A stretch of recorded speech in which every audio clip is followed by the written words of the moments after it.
식사들 맛있게 하셨어요. 지금 우리가 오전에 과수를 하다가 정지했는데 지금 오전에 강의한 정도인 것처럼 기본은 다 배웠거든요. 과실에 대한 기본을 다 배웠는데 이제 조금 세분화해가지고 다시 요걸 치우고, 이게 하나 치우고 나면 여러분들은 덕이 될 건데 저는 상당히 어려워요. 앞에 어떻게 칠판에 조금 써놓은 거 대충 떼어야 되는데 그거 다 지우고 나면 방금은 그 교수가 뭐 종이 들고 강의하던가요? 머리가 좋다는 그건 아니고 머리카락이 빠져서 뿐이지. 무뱅 양수가 아니고 머리도 엄청 좋아지더라고. 기억력이 없습니다. 이게. 얼마 전에 며칠 전에 제가 뭘 했냐면, 올해 우리가 봄 날씨는 올해 봄 날씨 뭐냐면 이쪽에 작년부터 올해 지금 해운이 지금 여기까지 왔죠. 4월 오늘 20일이죠. 그러면 겨울부터 비가 온 양을 보는 것처럼 이 날씨는 약 45년 전에 50년 전의 날씨예요. 50년 전에 제가 연나무 살될 때 그때 날씨예요. 그때 날씨가 봄비가 이래 자주 오고 갱자리 불 뜯어 가지고 농가리 할 때 아시죠? 예, 갱자리 불 뜯어서 농가리 하고, 그 다음에 우리가 또랑에서 송이 새끼 붕어 올라오면 논에 들어간 거 잡고 하는 그런 날씨예요. 올해 봄비가 잦죠. 그 봄비가 잦으면 이 봄비가 잦으면 이제 전년도에 하고 문제는 있는데, 올해부터는 풍작의 해운을 가고 있답니다. 풍작이 되는데 어느 거 풍작이 아무나 거의 다 풍작을 가는데, 전작기에 전년도에 가을에 만생종들이 올 봄에 꽃이 안 피는 단점이 있어요. 꽃이 없다. 그죠? 그럼 이 전년도에 해당하는 거죠. 이 앞에 연도에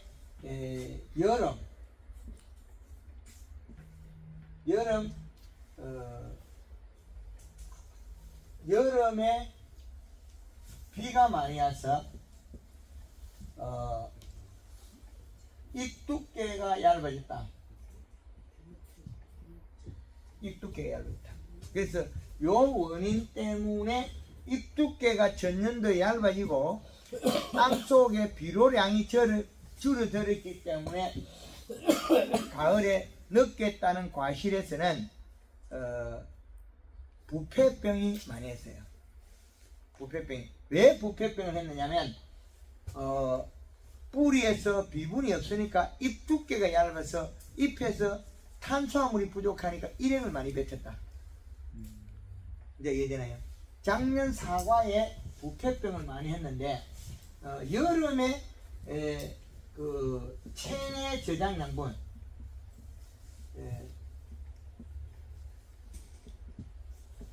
양분이 적었기 때문에 이게 적어서 올해 꽃이 없어진 거 연결되고 그 다음에 잎 두께가 얇아서 가을에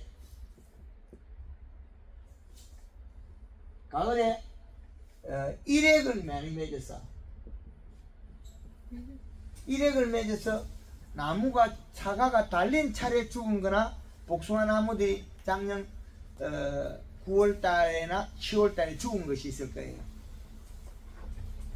그냥 멀쩡하게 죽어버려요.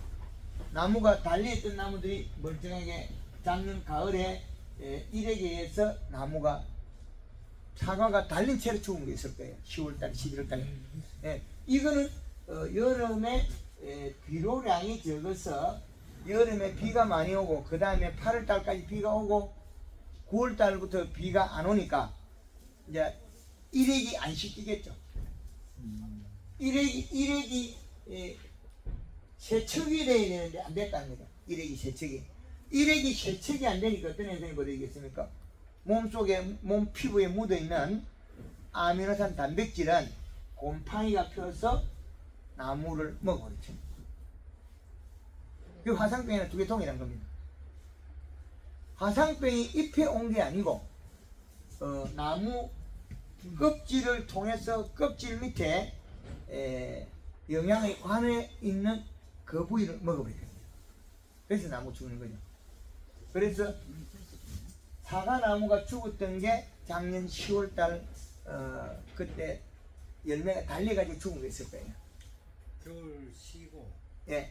잎이 날 때 돼갖고 중간중간 한두 개 다 죽었고. 예, 그것도 이때 가을에 맺었던 일액 때문에 그러니까 가을에 맺었던 일액 때문에 가지가 죽거나 이런 벌어지는데 우리가 그렇게 되면 나무가 사과에 불안병이라 하는 거 있죠. 나무 한 죽어버리는 거. 불안병은 병이 전염이 되는 병이 아니에요. 그거는 일액이 먼저 선점해가 맺어야 되니까 일액이 맺어서 일액 영향이 가야 되는데 우리가 일액에 의해서 이 일액이 맺힌 걸 일부현상 일액을 세척이 돼야 되는데 세척이 안 됐다는 거예요. 씻기지 않았다. 씻겨 나가지 않았다. 원인은 그거거든요. 작년에 유막 그 살포 해갖고 들어갔을 때 봄에 예. 작년에 5kg 하라고 말씀하셨는데 예. 원래 이제 3kg 하라고 말씀하셨어요. 예. 작년에 지장이 없어갖고 5kg를 했거든요. 예. 식용유로 5kg 쳤는데 그 때문에 그런지는 모르겠지만 일액으로 그런지 모르겠지만 이제 건망원 쪽이 예. 일액 맞아갖고 말라 죽는 것처럼 그런 예. 현상들이 좀 많이 있어요. 예. 이제 우리가 사과는 요것도 마무리 안 되는데 사과는 끊는 일에 굵어요. 이게 털로 되어 있거든요. 털. 우리가 붓털 있죠. 그런 식으로 되어 있기 때문에 어떤 영양이 여기다가 과하면 여기서 맺어서가 여기 타고 들어가가. 줄기 자체가 저까지 다 이렇게 안 말랐고. 그거하고는 별개였어요. 그 양과 그 가지는 죽을 정도 안 돼요. 가지 정도 죽을 정도는 안 되고, 하여튼 여기에 있는 눈은 죽을 수 있는 양이지만은 5리터가 식용유 5kg는 상관이 없네요. 그렇죠. 그건 별개. 전년도에 이거는 일액에 의해서 이 가지에 그 불안병 종류가 생겼다고 봐야 됩니다. 불안병 종류. 그러면 이 가지가 있는데 여기서 쏟아 요거대 아마 상해가 죽었을 거예요. 그렇죠. 네, 그렇죠. 여기에서 일액이 떨어진 거죠. 일액에 의해서 죽은 거예요. 그럼 그 사과는 작년에 부패병이 있었다. 좀 부패병이. 그 부패병이 죽은 이는 비료 부족에서 이 두께가 여러 번 일어나야 됩니다. 그럼 비료 부족, 이 부족은 질소 부족으로 보겠죠. 작년 사과가 좀 성령 경향이 좀 있었어요. 예. 작년에 사과가 부패병이 많이 있다는 거죠. 예. 그 부패병이 죽은 이는 여름부터 질소가 부족했다. 질소가. 그래서 전년도에 비가 많이 와서 용탈이 돼가지고 질소 부족에 의한 사과의 가을에 일액에 의해서 사과 부패하고 탄저가 먼저 오고 부패는 뒤에 왔죠. 탄저가 먼저 왔어요. 탄저가 먼저 오고 부패는 뒤에 온 건데 그 부패 온 것도 역시 마찬가지 탄저로서 생각인 거죠.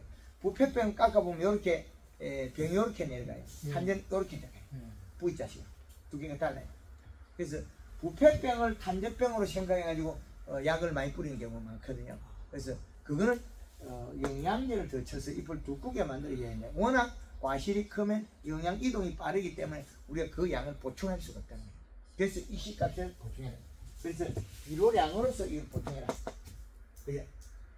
그럼 수확때 돼서도 1.2 정도는 돼야 병이 발생한다. 여기 있죠. 봄순이 날 때 1액, 그럼 1액이 안 맺는 이식값. 요것을 적응시켜요. 수확기가 돼도 1.2가 돼야 된다는 말이죠. 차 1.2는 그 가져가야만 질병이 안 생긴다. 이제 되는 거예요.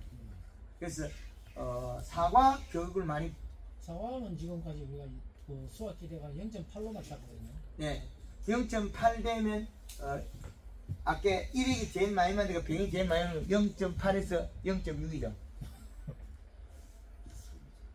그게 과학적인 데이터를 적응시키고 있잖아요. 네. 네. 이 식값으로 적응시켜야 되는데 1.2까지 올려야 되는 거죠. 그렇죠. 최소치가 질병이 안 나오는 이 식값은 일액이 안 맺는 이 식값이 적용되어야 되는 거죠. 1.2가 돼요. 일액이 안 맺으면 우리 유목들이 있잖아요. 사과 심었을 때 전부 다 대과가 되고 색깔 잘 나죠. 비료량이 많았어요. 다 간단하잖아요. 비료량 차이 때문에 그렇다. 비료량만 유지시키면 돼요. 그 수치가 떨어져요. 그래서 사과 같은 거는 그 포근이 긁어보니까 어때요? 땅 긁으니까. 그러니까 가지 척지 때문에 예. 자태는 못 돼가고 예. 45cm 떨어졌어요 이제. 그럼 잘했네. 그 자리에 한번 긁어보니까 한 나무 건너 하나에 뿌리가 한 개씩만 잘리고 많이 안 나왔더라고요. 안 나왔지? 그런데 우리가 눈에 안 보이는 뿌리는 아마 와 있을 거예요. 몇 메대 자르라고요? 지금 우리 그쪽에 농장에서 예. 우리 포크레인 바가지 있잖아요. 예, 예. 여기다가 그 2개 달았네, 3개 달았네. 3개 달았어요. 3개. 여기 가운데 하나 놓고 칼. 양쪽에 해갖고 예, 이제 처음에 15cm 길이로 딱 하니까 예. 이 바가지가 자꾸 헐거먹더라고요. 예. 그 뒤에 저 대표님 시킨 대로 스키나. 이걸 하려니까 이제 시간이 많이 걸려갖고 내가 그래서 거기다가 15cm로 철근을 잘라가 밑에다가 용접을 했어요. 예. 그러니까 이제 요 15cm 뒤간당이 눈에 비잖아요. 예, 예. 그래 그렇게 하니까 흙이 안 따라오고 15cm가 잘 파이더라고요. 예, 그 여기 스키나를 해서 용접을 했어요. 스키나를 못해서. 스키나를 달아가지고 예. 15cm. 10원째 요 달아가지고 스키를 깔딱깔딱한 스키 있잖아요. 예. 그걸 달아놓고 포근에 바가지 당겨버리면 요 15cm로 들어가거든요. 예. 15cm 들어갈 건데 그 스키나를 안 달고 그냥 여기에다가 다시 15cm 15cm 용접을 해가지고 예, 예. 그러면 여기 용접을 다시 하는 거죠. 예. 용접은 이제 편하니까 그만큼만 뒤가 아, 땡기면 예. 알겠습니다. 예. 근데 여기 이제 나무에서 요 거리가 예. 45. 45cm 때 아, 45cm. 예, 너무 사실은 사과는 이거보다 더 붙여야 돼. 30cm 들어가야 되는데 근데 가지 때문에 못 들어가는 거죠. 그렇죠. 가지 때문에 척지 가지 때문에 못 예. 들어갔다. 그래서 우리는 사과 같은 경우에는 뿌리 거의 안 나와요. 몇 년생이죠 그게? 9년인데도 이거 뿌리 없잖아요. 그렇습니다. 예. 그래서 사과는 노화되면 뿌리 자꾸 죽어버리고 없어요. 그래서 노화를 안 시켜야 되는데 우리 방법이 없어요. 그렇거든요. 그럼 지금 여기 토양 물리성을 이용해서 뒤집어줘야 되는데 뒤집지 못하니까 포크레인 바가지가 쭉 긁어버린 거예요. 그래서 앞으로는 땅을 뒤집어줘야 돼요. 땅을 뒤집어야 돼요. 그래서 선생님 포도 같은 경우에는 당근을 어느 정도 거리 뛰고 해요? 그걸 갈리기만 치기 때문에 아니 천근성이기 때문에 많이 빠져나오기 때문에 갈리기나 경운기로 나무에서 예. 거리 경운기 이거는 한 4, 50대 해갖고 로타리 쳐줘야 됩니다. 그렇게 많이 당근 시켜도 됩니까? 예, 괜찮아요. 당근 씹힌 게 문제가 되는 게 아니고 초기 연면식이 해당하는 거죠. 초기에는 체내 지장량분밖에 없는데 뿌리 좀 잘라도 아무 상관이 없다는 거죠. 뿌리가 많다고 해서 압력에 다 받는 건 아니거든요. 여기에서 초기 우리가 뿌리 긴 뿌리가 나오기 전에 뿌리 절단을 한다고 해서 생육에 큰 해를 안 줘요. 압력이 높아지겠죠. 뿌리 개수를 우리가 전정하는 게 해버리면 힘이 강해지고 긴 뿌리가 더 많이 나오겠죠. 그 긴 뿌리가 나오고 그 긴 뿌리가 긴 거를 잘라버리니까 압력이 강해지 내려오는 게 압력이 강해지면 새뿌리 긴 뿌리가 많이 뻗어나가겠죠. 그건 상대적인 장점의 반대적인 논리가 적용된다는 거죠. 그래서 사과나무를 재배하고 단감나무를 재배하고 포도를 재배하는데 항시 지상부만 가지고 모든 걸 밑에는 잘해줄 거라고 생각했잖아요. 그 논리가 잘못된 거죠. 지상부만 잘하면 지하부 될 것이라 그랬잖아요. 역시 마찬가지로 지하부도 우리가 뿌리 당근, 뿌리 전정도 필요하다는 거죠. 결론적으로. 그런데 그걸 할 수 없는 상황이다 보니까 우리는 잎에서 압력을 가하게 뿌리 발달시키는 거예요. 그래서 사과 유목 심었다가 농사 안 되는 것도 잘 크잖아요. 태비 많이 지나니까. 근데 뭐 뿌리 몇 개 없잖아요. 근데 잘 크는데 큰 나무는 비료를 워낙 작게 주니까 안 되는 게 있죠. 노화돼가지고 뿌리 다 죽어버려요. 그러니까 비료가 충분하면 잘 자라요. 이 시가에서 재보니까 계속 추적해간 게 이 양이 나온 거죠. 그래서 사과 농사인데 비료를 주지 말으니까 무시해야 하니까 뭐 사람들이 전 비료 안 주는 거면 괜찮은 거죠. 비료 주는 사람 입 닥달하고. 예. 남한 할매들 뭐 동네 멀리 안 가고 뭐 경기 끄고 농사 짓는 분들 요새 비료 사과밭에 많이 줘요. 근데 내가 가서 해보니 뭐 저것들이 알아듣건 입 닥달하고. 얼마 전에 그 경북대학교 엄정희 교수가 사과는 눈만 먹고 크는 거니까 절대 기술 기름 주지 말라고 며칠 전에 내가 얼마 전에 한 달쯤 전에 만나가지고 그러니까 내가 절대 주지 말고 우리 고향 사람입니다. 절대 비료 요소를 주면 안 된다. 교수 완전히 사과 되던가요? 그 작년에 그랬더만 원래 꽃이 하나도 없는 거야. 호피가 빨리 잡히고 호피 잡는 것도 맹 요소를 그렇죠. 몇몇십이 해가 순간적으로 잡아야 예. 비료가 결국에는 토양에 사과밭에나 단감밭에 포도밭에 우리가 원했던 앞에 제일 중요한 게 질소 요게 없는 거지. 인산, 가리, 칼슘, 마그네슘 다 많아요. 이거 다 많아요. 이거 다 많은데 요게 없는 거지. 이것들은 다 많아요. 왜? 이거는 먹었다가도 일액에 의해서 토해가 다시 들어와요. 일액이 떨어지면 어떻게 질소분 못 먹어요. 아니면 단백질만 미생물을 먹고 없어져 버려요.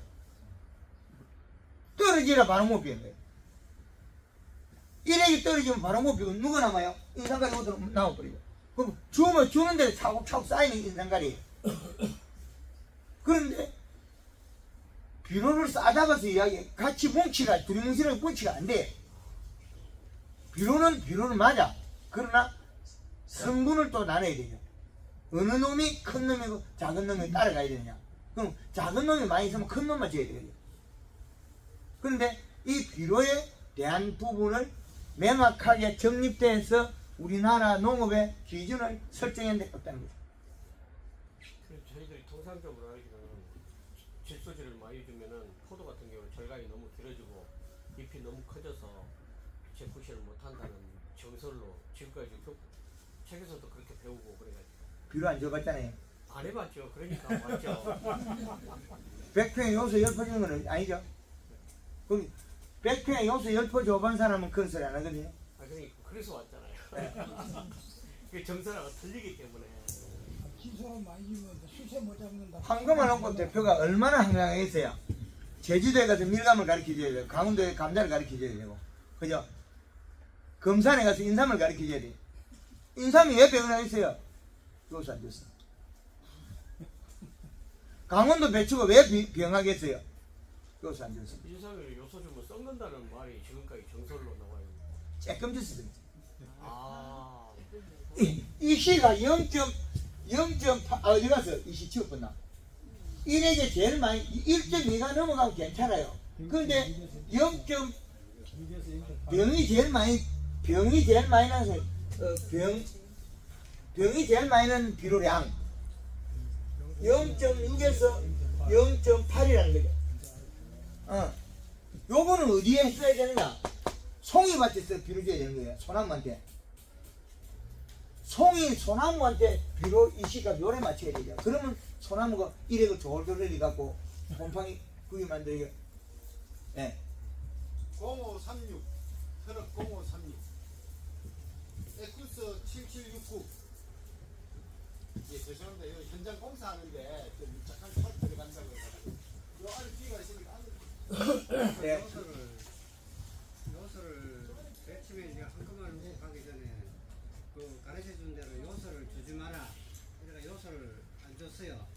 1년에 두 포대기 2,000평에 맞아요. 포대기를 줬는데 그 시킨 대로 나무는 골아야지 사과가 잘 된다.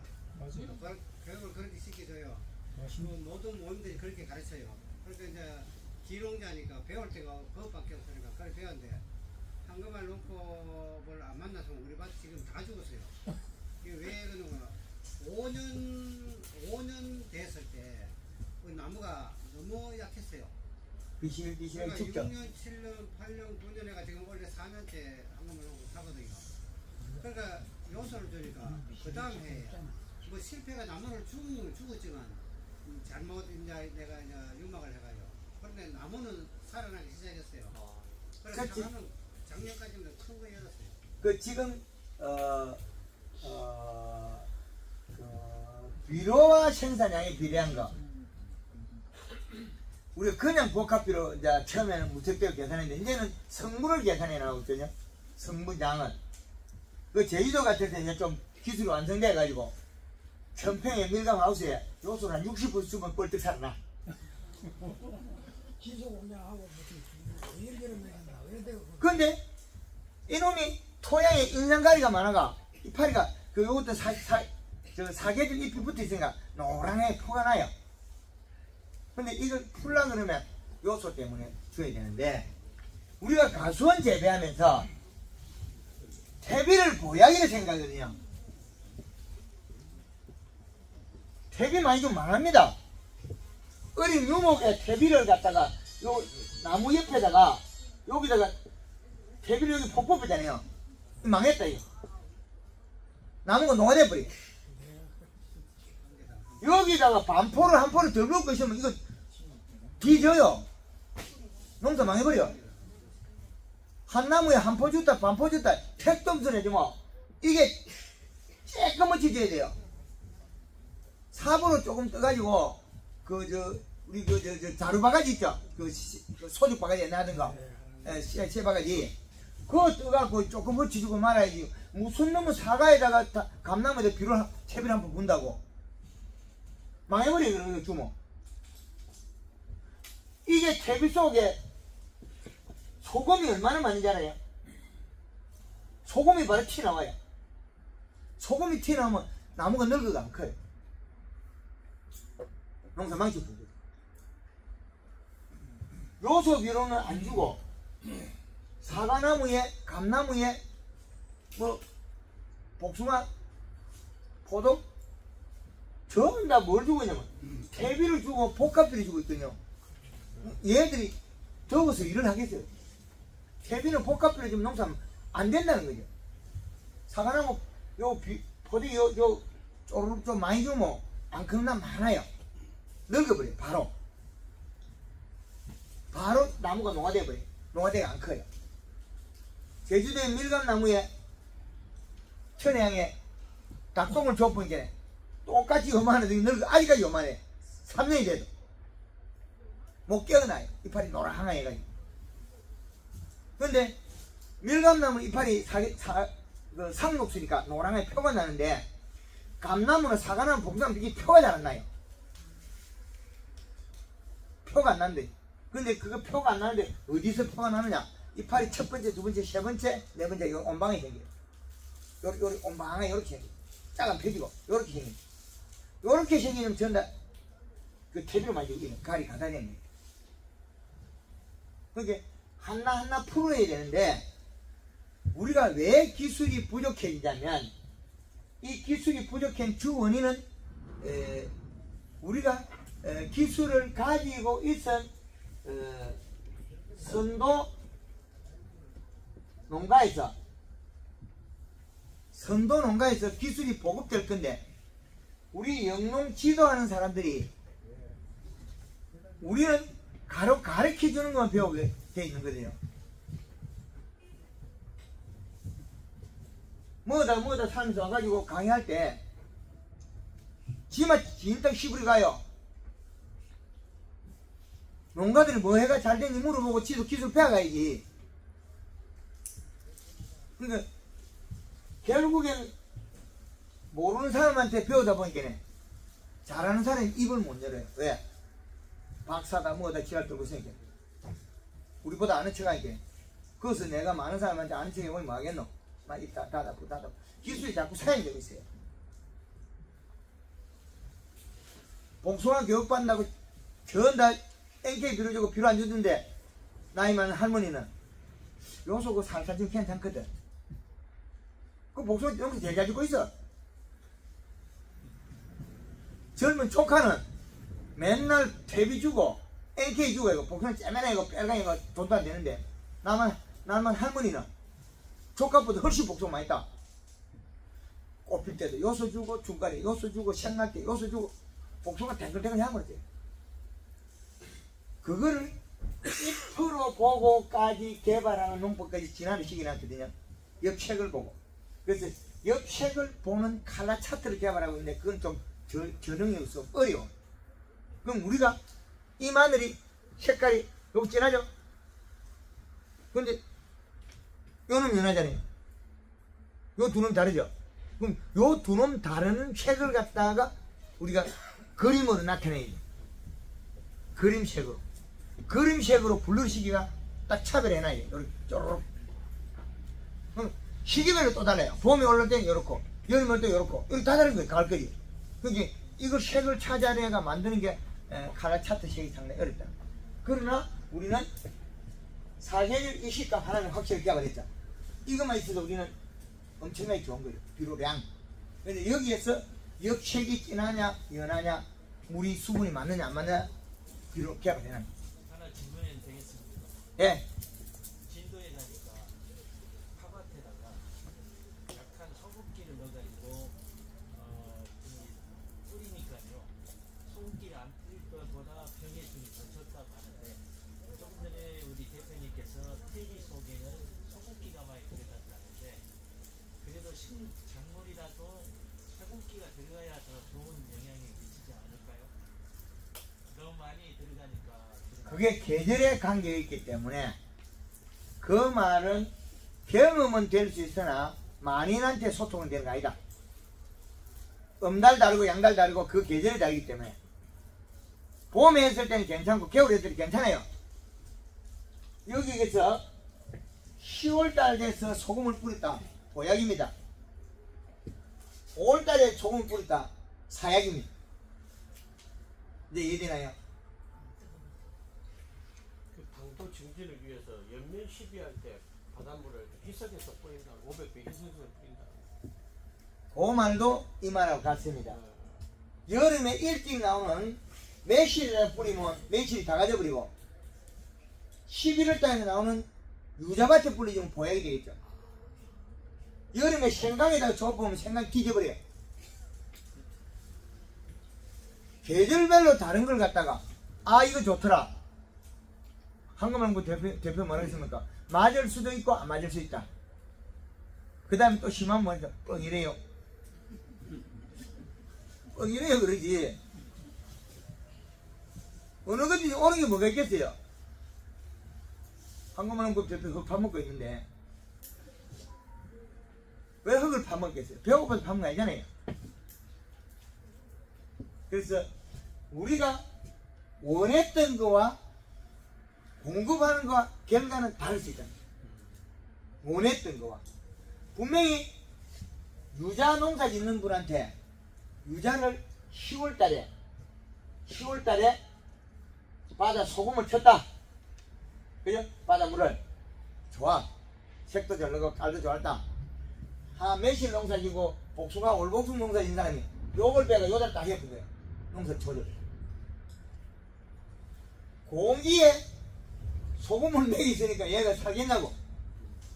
좋은기에 소금을 매기 있으니까 얼마나 좋겠어요. 좋은기에 가서 요소 주면서 얼마나 나빠지겠냐. 6월달에는 요소를 살포해야 되고 10월달에 가서 소금을 살포해야 돼. 전혀 반대적인 이야기죠. 한 가지 들었다고 해서 실행을 할 때는 계절의 온도값이 필요해야 된다. 온도값이. 온도값은 상당히 중요하다는 거예요. 계절의 희비량에 비례해서 결정해야 된다. 그걸 안 하면 안 된다. 그런데 제주도 밀감을 우리 그 창원 마산 함성로에도 된다니까 참 대단한 분입니다. 앞선 분이고 상록수는 이게 그 잎의 영향을 가지고 있기 때문에 비료만 충분히 주면 이게 많이 열어요. 아주 다수화 품종입니다. 많이 열어요. 해그리도 안 하고. 근데 지금까지는 아주 이제 한 4년째 지금 수확을 했는데 뭐 해결도 안 하고 그런 대로 되는데 이제 기초가 없다 보니까 처음에 와가지고 나무 생긴 데 가다 보니까 가지가 제 맛대로 나와가지고 그걸 내가 고정을 못 시켜줘가지고 지금은 여기 고르지고 짓는 거 하면 쭉 올라간 것도 있고 예. 작년에만 해도 꽃이 일제 똑같이 피가 꽃같이 졌는데 올해는 일찍 피가지고 지금 지는 것도 지고 지금도 꽃목을 나오는 것도 나고 고르지는 않으네. 안 하고 한 30몇 년 전에 또 그 밭에 노들이 유자를 심었어요. 예. 유자를 심었는데 날씨 관계로 이제 추위에 좀 겨울에는 지풀가 싸주고 이랬는데 유자도 그런 데로 잘 키웠었는데 한 몇 년 일 잘 하다 보니까 그때만 20개마다 시세가 좋았는데 유자가 갑자기 그만 팔리지도 안 하고 그만 가부지가 툭 떨어지는 바람에 뼈에 삐거든요. 예. 뼈에 삐고 한 이제 그걸 하다가 이제 밀감을 한번 해보면 어떻겠노 싶어서 해봤더만 뭐 그런 데가 수확은 지금 보고 있는데 이제 앞으로가 이제 너무 양이 많다 보면 어떻게 될는지 걱정도 되고 그러고 또 나무를 갖다 3m에 하나씩 심어 놓다 보니까 하우스에다가 예. 공간이 많이 들어가니 그러다가 이제 그 사이버섯에 포도를 심었더만 이 물주름이 또 안 맞아가지고 포도는 물을 좀 많이 줘야 되는데 같은 데다가 전적 간수를 같이 들다 보니까 포도하고 밀감하고 같은 추석에 같이 나와가지고 일손이 안 들어가 꽃 나오고 원래 내가 국화만은 40몇 년 했는데 예. 하다 보니까 꽃도 꺼내야 되고 포도도 따야 되고 밀감도 따야 되고 한꺼번에 해서 이것도 저것도 아니고 얼마나 고생을 했더니 포도는 따자마자 다 베내비고 지금 밀감만 지금 하고 있는데 그래가지고 지금 내가 이 밀감도 단도도 잘 나오고 한데 원인은 한 군데 보면 수분이 빠져가지고 거실거실하게 또 버려서 삶아놓은 거 그런 정도로 나오는데 이 물관계 때문에 아닙니다. 싶어서 지금 이제 올해는 한 나무에다가 이제 저쪽을 두루석이 깔아놨는데 그 물을 아무리 줘도 안 먹어요. 나무에 물을 주면 잎이 먹는다. 나무에 물을 주면 잎이 먹고 두꺼워진다. 두께가 늘어난다. 이거 다 뻥입니다. 나무에 물을 주면 잎이 얇아지지 어째 두꺼워지냐고. 그죠? 나무에 물을 준다 영양이 있어도 잎이 얇아지지 두꺼워지냐고. 가물면 뭐를 줘야 돼? 물 줄 때 요소가 같이 들어가야 돼. 그죠? 요소가 들어가야만이 물을 먹고 갈 때 같이 가서 탄수화물 만들어서 잎이 두꺼워지죠. 지금 한 500평 되는데 일주일에 한 15톤 정도의 물을 주거든요. 주는데 예. 거기서 지금 여기 와서 듣는 요소하고 내 생각하고는 다른 게 500평에 들어가는 게 이제 일주일에 15톤 정도 들어가는데 한 분은 전부 전적으로 주거든요. 예. 한 분은 비료를 치는 것도만 한 3분의 1쯤 미리 한번 주고 한 분은 맹물만 주고 이래가지고 일주일에 또 원석 일이 주기는 주는데 그 물의 양이 얼마나 줘야 될지 저기 계신 우리 그 사장님께서 칠판에 써놔도 내나 까막눈은 똑같다. 기계가 없는데 뭘 물어가면 이거 다 써놨는데 여기 다 써놨다니. 물을 갖다가 35에서 45% 주라. 그 다음에 비료는 얼마나 맞춰라. 계절별로 딱 맞춰놔. 그래서 차광망을 씌워라. 밀감밭에 35%짜리 창문 씌워라. 그러면 더위를 안 탄다. 그래서 밀감이 쪼개지거나 잘못될 때는 가리가 많아서 방지하는 방법이 직사광선을 좀 줄이고 직사광선을 줄이더라. 포도나 제주도 밀감 하우스에 심어놓은 우리 과수, 체리, 그리고 복숭아, 자두, 포도 이런 종류들이 밀감 종류들이 빛이 너무 광량이 많으면 작물이 장애가 일어나더랍니다. 광량이 많으면 뭐 때문에 장애가 일어나냐면 잎의 표면 온도가 올라가서 정상작용이 많아서 뿌려오는 수분량과 잎의 정상량이 두 개가 안 맞더라는 거죠. 그러면 장애가 발생합니다.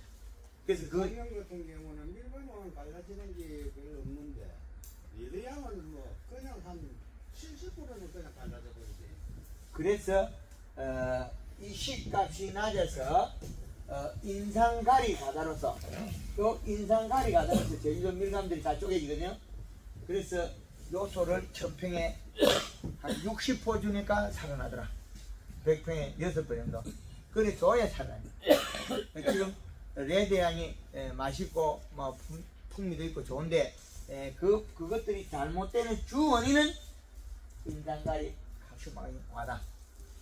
더위를 탄다. 그래서 제주도의 일부 농가에서는 지금 차강망을 35%를 씌웠어요. 앞으로 하우스 작물에서 광양까지 지금 찾아 들어가고 있고 노지에 있는 사과, 배, 복숭아들 얘들도 광양을 앞으로 찾아 들어갈 겁니다. 그래서 낮에 한 번씩 우리가 강원에 갈 때 적외선 온도계로 내 과일 나무의 이파리 온도를 재보고 사과의 표면 온도를 측정해서 사과가 지금 온도를 몇 도를 받고 있는데 왜 온도를 몇 도를 받고 있는지 조사를 해야 돼. 그러면 이 사과가 이 모양이 바뀌었다는 거죠. 이래저래. 그럼 왜 바뀌었을까? 그럼 여기에 호피무늬가 많이 난 자리는 직사광선을 많이 받았다는 거예요. 세포가 안 늘어져. 그럼 이쪽은 직사광선 안 받으면 이쪽은 성장하는 거죠. 늘어나는 거죠. 그럼 여기는 색깔이 연해지고 여기는 갱화가 돼 굳어 있다. 그럼 이 온도값은 얼마고 잎의 색깔은 얼마고 옆 온도는 얼마냐. 그리고 광량과 잎의 과일의 표면 온도를 앞으로는 조도계를 가지고 룩스를 재야든지 그리고 적외선 온도계로서 표면 온도를 재야겠다. 우리 집에 여기도 딱 아래쪽 때리고 위에 때리면 온도 다 달라요. 그리고 레이저 빛으로 가서 적외선 때려가지고 온도 맞추면 정확하게 나옵니다. 그래서 앞으로는 여기에서 우리는 멈추면 이 자리가 우리 자리가 되고 앞으로 더 나아가면 더 나은 자리가 우리 자리가 될 것이다. 그래서 한꺼번에 것도 머물러 있지는 않겠다. 계속 연구해 나가겠다는 거죠. 그래서 앞으로 우리나라에서 농업이 더 선진화되어야 된다. 지금 창원에서 레드향을 키우시는 사장님은 제주도에 가서 제가 밀감 강의하는 내용들이 유튜브에 많이 있습니다. 그거 보고 지금 여기 알았어요. 네, 그래서 창원에서 조금 내가 난 놈이라고 제주도 가서 설쳐보니까 먹히게 가더라고. 밀감 그 뭐 쬐끄만 거 대충 뭐 가르치면 어째 되기 때문에 믿어주지 않으니까 더 안 돼요. 이제는 이제 우리 회원들이 이제 좀 늘어나고 거기도 이제 우리 말하는 인재들이 만들어지고 있는데 역시 거기도 황금어농법 맹장들을 위촉하려고 계획하고 있습니다. 그래서 그 위치에 온 사람들이 있다는 거예요. 벌써 엄청나게 투자를 했으니까 제가 1년에 제주도에 한번 내려가면 그 보름이 있다고 하는데 한 500씩 써야 돼요. 1월달에 갔다 왔는데 지금 또 내려가야 돼. 6월달에 1년에 3번 나가면 1,500원 쓰고요. 4번 내려갈 때는 2,000만 원 써요. 그리고 2달이 없어져요. 1년에. 저한테는 엄청난 거거든요. 그렇게 해도 노력을 한다는 거예요. 제주도 농민들이 농가에서 밀감 농사를 잘 지으면 우리 육지에서 일 작게 해도 돼. 그분들 돈 많이 벌으니까. 그럼 우리가 일 잘하면 제주도 사람 거꾸로 놀아야 돼. 그러면 제주도 농가들을 일 잘하게 만들어 보면 저가 좀 편해지잖아요. 좋은 밀감 먹을 수 있고. 과일들이 잘못돼 가지고 밀감 같은 걸 볶아버리거든요. 과일이 커야 될 시기에 에너지 전달이 안 되면 껍질만 커버려요. 온도가 낮아지거나 그러면 우리가 사과가 가을에 익어야 되는데 사과가 온도가 낮아지니까 어떻게 됩니까? 인상가리가 있어서 잘 자라겠죠. 그럼 자라면 쪼개질 거예요. 그 복숭아 농사 짓는 분이 여름에 가리 엔케이크를 줘버렸다. 그럼 더위를 타가지고 복숭아가 시원할 때만 크고 안 클 이러겠죠. 울컥 크겠죠. 그 더운 날은 안 크고 비 오는 날 크겠죠. 그럼 울컥 크겠죠. 그럼 어떻게 돼? 비 올 때 꼭지 쏙 빠져버려. 그럼 복숭아 물러진 거는 전부 다 뭐다? 인상가리 가장. 질소 부족 인상가리가 많았어요. 그래서 장에 일어난 거 쪼개지고 꼭지 들린 거는 전부 다 여름 질소 부족 가리 가다에서 과피 고온열상 갱화 여기서 과피 고온 열상 경화. 여름 낙과의 정 원인은 과일에 영양을 많이 주다 보니까 잎 두께가 얇아져서 자기가 못 살겠다 해서 과일을 낙과시키는 거예요. 여름에 낙과시키는 거예요. 그럼 성숙 시기에 떨어지는 건 울컥울컥 자라서 일어난 일이고, 단감이라든지 떨감이라든지 여름에 과일이 크다가 떨어지는 거, 사과대추, 뭐 대추 이런 거 떨어지는 거, 그것들은 질소 부족, 잎 두께가 얇아서 식물의 에너지를 생산을 못하기 때문에 과실을 좀 떨어뜨리는 자기 스스로 그런 일이 있다는 거죠.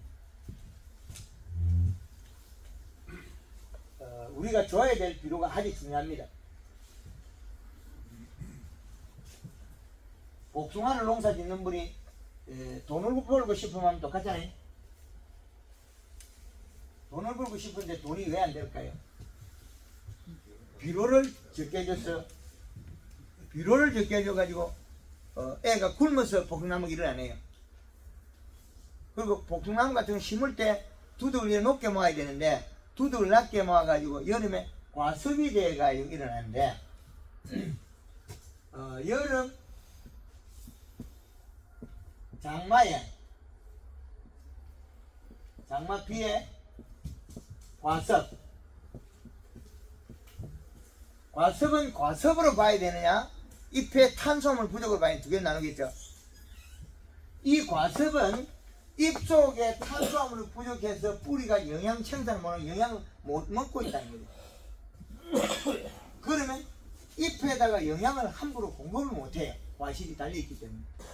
고추 같은 경우는 연면 시비할 때 설탕량을 늘리면 됩니다. 고추 장마에 비가 많이 올 때 설탕량을 늘리면 돼요. 그러면 그 이내가 해가 없거든요. 그럼 사과는 약을 뿌리기 좋으니까 비 오기 전에 오늘 비 한 이틀 3일 온다 그러면 애나 모르겠다 2판 4판 설탕을 더 날려놓고 비에 씻기기로 바라야 되겠죠. 비가 탁탁 치가지고. 그러면 사과에 여름에 설탕 얼마 열 수 있나요? 사과의 장맛비에 설탕 얼마 열 수 있나요? 물 500kg 쓴다고 이상이 있다고.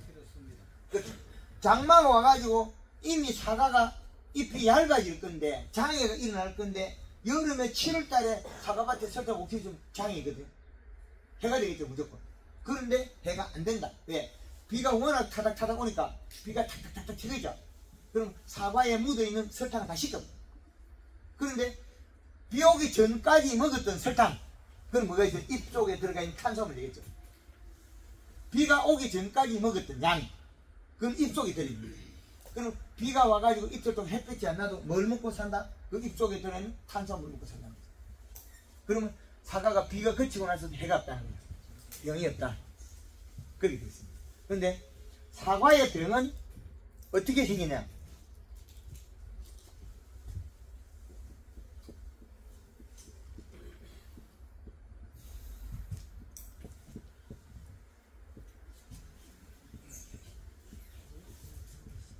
사과의 병이 잎의 병이냐 과실의 병이냐 이렇게 나누겠죠.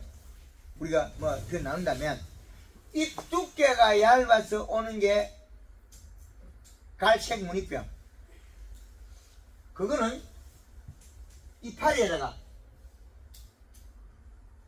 사과 이파리에다가 못으로 구멍을 뚫어놔 갈색 무늬병이 한 개 생기나 두 개는 동일한 거예요. 이 구멍이 커지면 비료가 부족한 거고 이 구멍이 쪼라지가 작아지면 비료가 많은 거예요. 못으로 구멍을 뚫어놨을 때 사과 이파리에서 구멍이 커지면 안 된다는 거죠. 여기 뚜꾸가 자꾸 쪼라들어야 되겠죠. 잎이 살이 때문에 어떻게 되면 뒤로 히뜩 기비죠. 영양이 갈 데가 없어서 뒤로 기비는 거예요. 구멍이 뚫리면 안으로 오미겠죠. 구멍이 돌을 막 가져버려요. 사과 갈색 무늬병 생긴 건 구멍이 자꾸 늘어지고 있죠. 그리고 비가 와버리니까 이파리가 한 번은 엽소에 있는 거 활랑 걸어버리죠. 이파리가 까맣게 싹 걸어버리죠. 그건 잎 속에, 잎병인데 잎 속에 뭐가 없어서 그렇다? 탄수화물이 없는 거죠.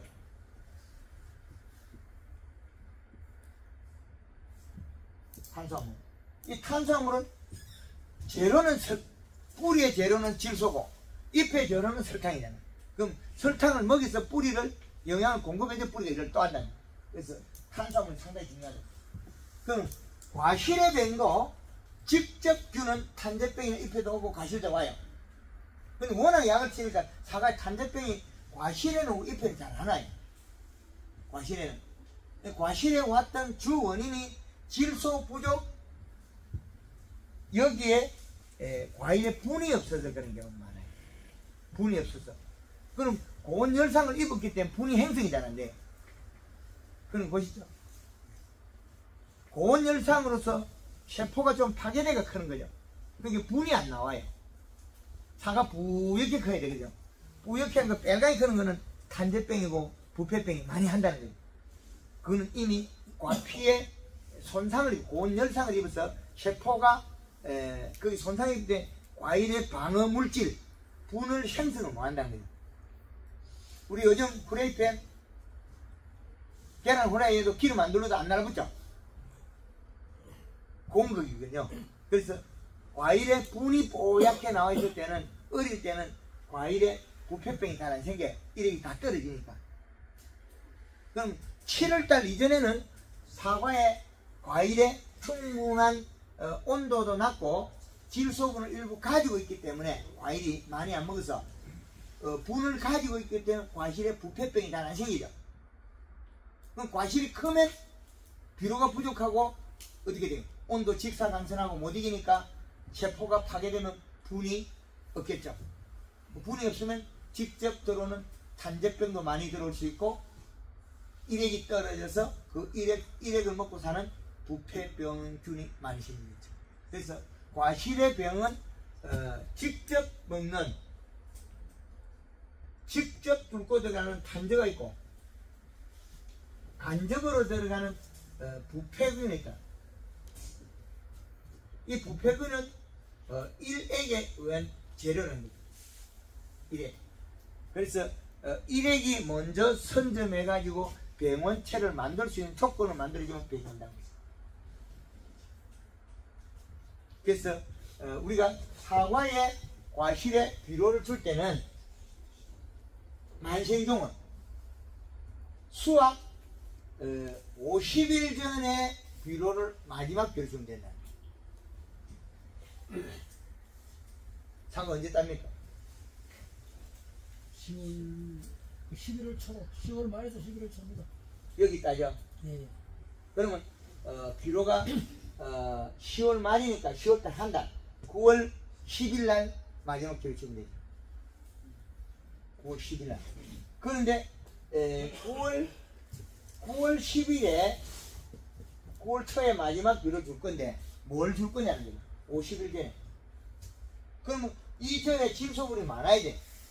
그래야만이 여기에서 좋은 과일을 마지막 마무리 작업할 건데 여기에 비료 없던 걸 여기 비료 주면 어떻게 되겠습니까? 사과가 계속 크고 있어요. 색이 안 나요. 그럼 원인은 여기에서 비료가 돼요. 공기. 공기에 비료를 먹으려고 그러니까 뭘 해야 돼? 봄에 앙을 뒤집어 주거나 뿌리를 잘라주거나 그 또 다른 일이 또 벌어지죠.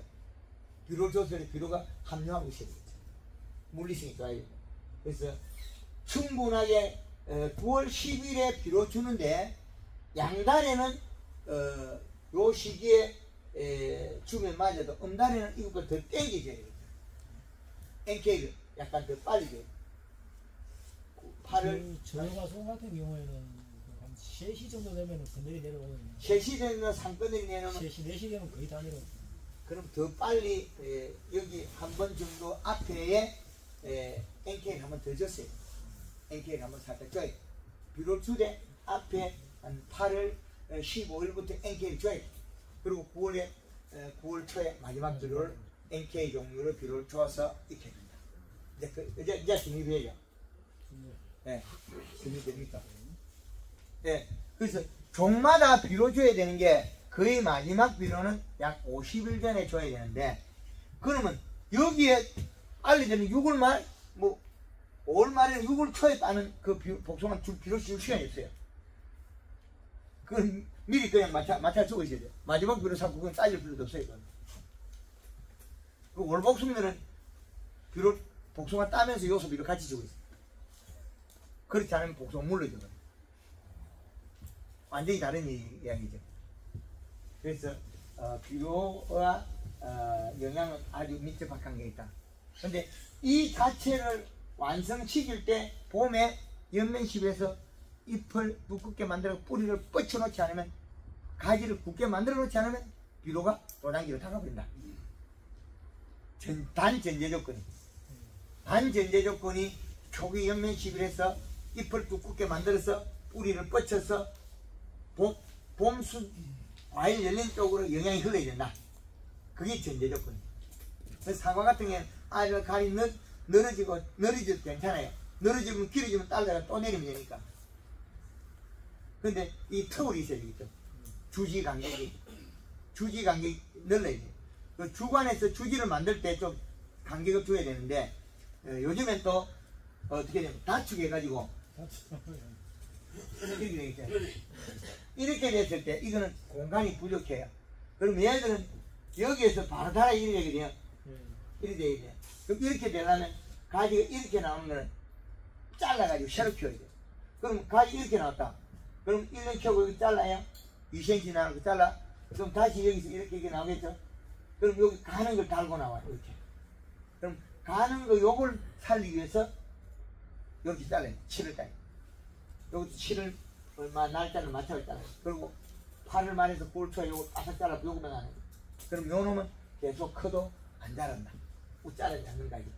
그 가지 전정법도 우리가 옆으로 요 놈을 갖다 이리 나간 놈을 약간 비틀어가 어찌해보겠다. 절대 안 됩니다. 계속 도장기에 나버려.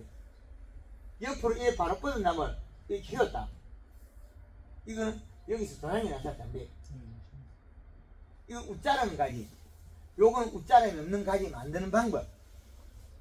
그래서 웃자람이 없는 가지를 만드는 방법으로 전정해야 된다. 웃자람이 없는 방법. 그래서 이 전정법에 따라서 우리는 과일의 모양과 색깔이 다 바뀌어버려요. 그래서 다축형 사과는 직립된 가지에서 여기에 우리가 몸에서 붙은 꽃눈에서 1년 지나면 눈이 커지겠죠. 그 다음에 여기서 사과를 바로 달거나 그렇지 않으면 이걸 뻗치갖고 해야 되는데, 바로 강한 가지는 웃자람의 가지다. 잘라서 새로 갱신해서 만들어라. 그러려면 뿌리에다가 비료를 많이 줘라. 뿌리에. 사과에 비료 안 주는 것만큼 어리석은 방법이 없다. 사과는 원래 작게 만드는 종이 아니에요. 무조건 크게 만들어야 돼요. 작게 만들면 비료를 잡으면 무조건 병을 하니까. 그래서 지금 사과 병이 많으니까 약을 엄청나게 살고 있는 주 원인이 비료 부족에 의한 병이라는 것입니다. 그래서 비료 주지 마라 하는 사과 농사법은 맞지는 않습니다. 그래서 부사도 1kg짜리들이 좀 나와야 돼요. 1kg짜리 나와야 되고, 배 가수원 같은 경우는 1kg만 되면 따는 정도 돼요. 그래야만이 정상입니다. 1kg 안 나오던가요? 1kg까지 잘 안 나오고 한 700, 800 뭐 얼마 이런 건 많이 나왔어요. 700, 800이야. 부사요. 부사. 아직까지 실력이 맞았어요. 700, 800 가지고 맹장 수리하겠습니까? 네. 엄청 큰데요. 조금만 걸어 어떻게 맹장 800이면 크죠. 800에도 수십만 씁니다. 사과 보면. 1kg짜리가 좀 나와야 돼. 이게 얼마나 몇 개 안 나왔어요. 그런 거. 네, 1kg짜리가 상자 담을 정도 나와야 돼요. 1kg짜리가.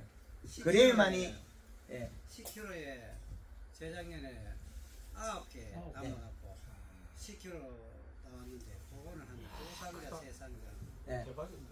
10kg에 왜 10개짜리가 나와야 되냐면, 사과는 다비성에 얘는 또 세포가 아주 잘 정배돼요. 잎이 두꺼워가지고. 다른 종류보다 달라요.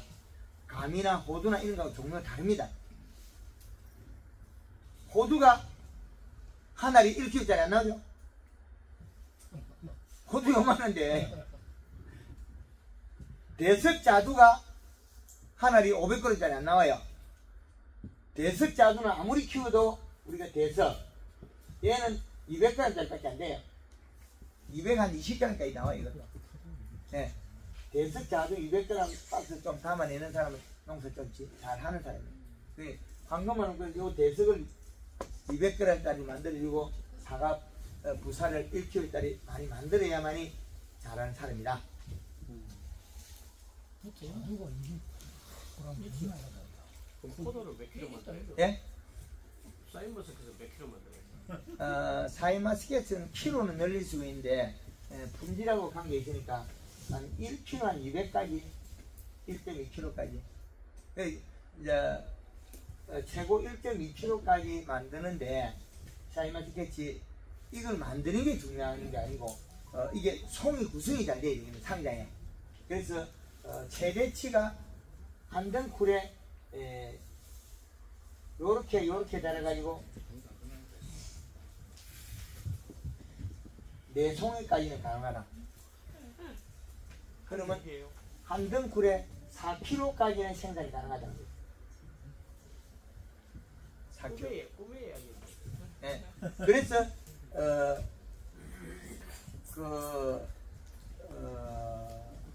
의성에서는 복숭아 1200펜 가지고 1억을 매출을 내고 경산에서는 사이마스켓 1250펜 가지고 1억 6천만 원 매출을 내는 거죠. 평당 10만 원도 넘는다는 얘기예요. 경비 떨고. 경비 떨고요? 아니 1200평에서 1억 6천만 원 하면 그죠? 경비 떨고도 돈 되잖아요. 예. 경비 떨고도 이렇게 만들어야 한다. 그래서 우리가 재배되는 작물을 단위 면적당 얼마나 낼 거냐는 거죠. 그분이 황금알 됐지.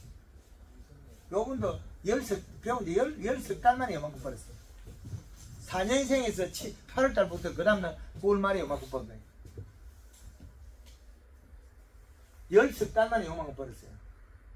그것도 4년생에서 그 다음에 5년생 될 때. 제가 사이먼스켓 10월 5살 따라서 1kg 20g 네. 그거까지밖에 안 갔거든요. 네. 제일 크게 예, 그 소기가 내가 150평인데 사인만 예. 나머지는 또 좌우 거봉이고 거기에서 10송이가 안 나왔어요. 1kg 20g짜리인 게. 예. 그게 1kg라고 보는 거죠. 예. 1kg 10송이도 채 안 나왔어요. 아, 그거는 왜 그러냐면 우리가 간접 장애를 받는 하우스에 심은 포도, 기가림 예, 비가림이 된 그 하우스 위치에 따라서 달라요. 음달, 양달 다르고 토양의 사질이냐 점진이 다르고.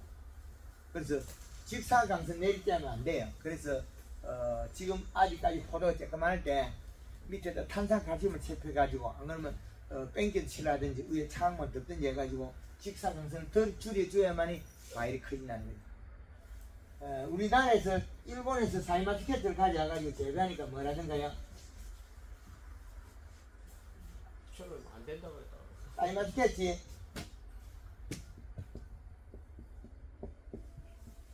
바이러스 그러죠? 바이로드.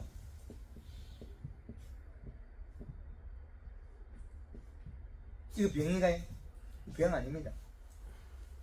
바이러스 바이로드 하는 게 병 아니고 이건 고온장애거든요. 가리가 고온장애. 과다 고온장애. 그래서 맹물을 뿌려가지고 고온을 풀어버리면 이게 안 풀리거든요. 그 다음에 가리 가다 질소 부족 고온장애이기 때문에 질소를 주고 온도를 낮춰주면 풀리는 거예요. 그래 일본에서 이런 걸 준다고 해서 우리가 여과 없이 받아들이면 안 되고 고쳐서 고쳐야 되죠. 일본 애들 무식하면 우리는 똑똑해지면 되거든요. 그럼 온도를 낮추기 위한 살수는 몇 시 정도 하는 게 낫습니까? 그거 중요한 건 제일 중요한 게 빛이죠. 빛 양을 줄여야 돼요. 빛 차단하고. 빛을 한 30% 정도 차광을 해야 되니까. 빛이 강하게 들어오면 작물의 직사광선에 의해서 장애가 일어난다. 그럼 그 포도 알맹이가 이렇게 일쭉하고 볼때기 살이 안 뛸 수가 있다. 안 그렇던가요? 예, 그런 게 있습니다. 길쭉하게. 일쭉하긴 하나 볼때기 살이 안 뛴다는 거예요. 네. 그 말은 이 가원에서는 대표님 농장 같은 경우에는 비료를 적게 줘가지고 잎 두께가 얇아서 잎이 빨개졌다는 게 거냐. 그리고 또 혹시 기술센터 미생물을 갖다 주면 농사를 망친다.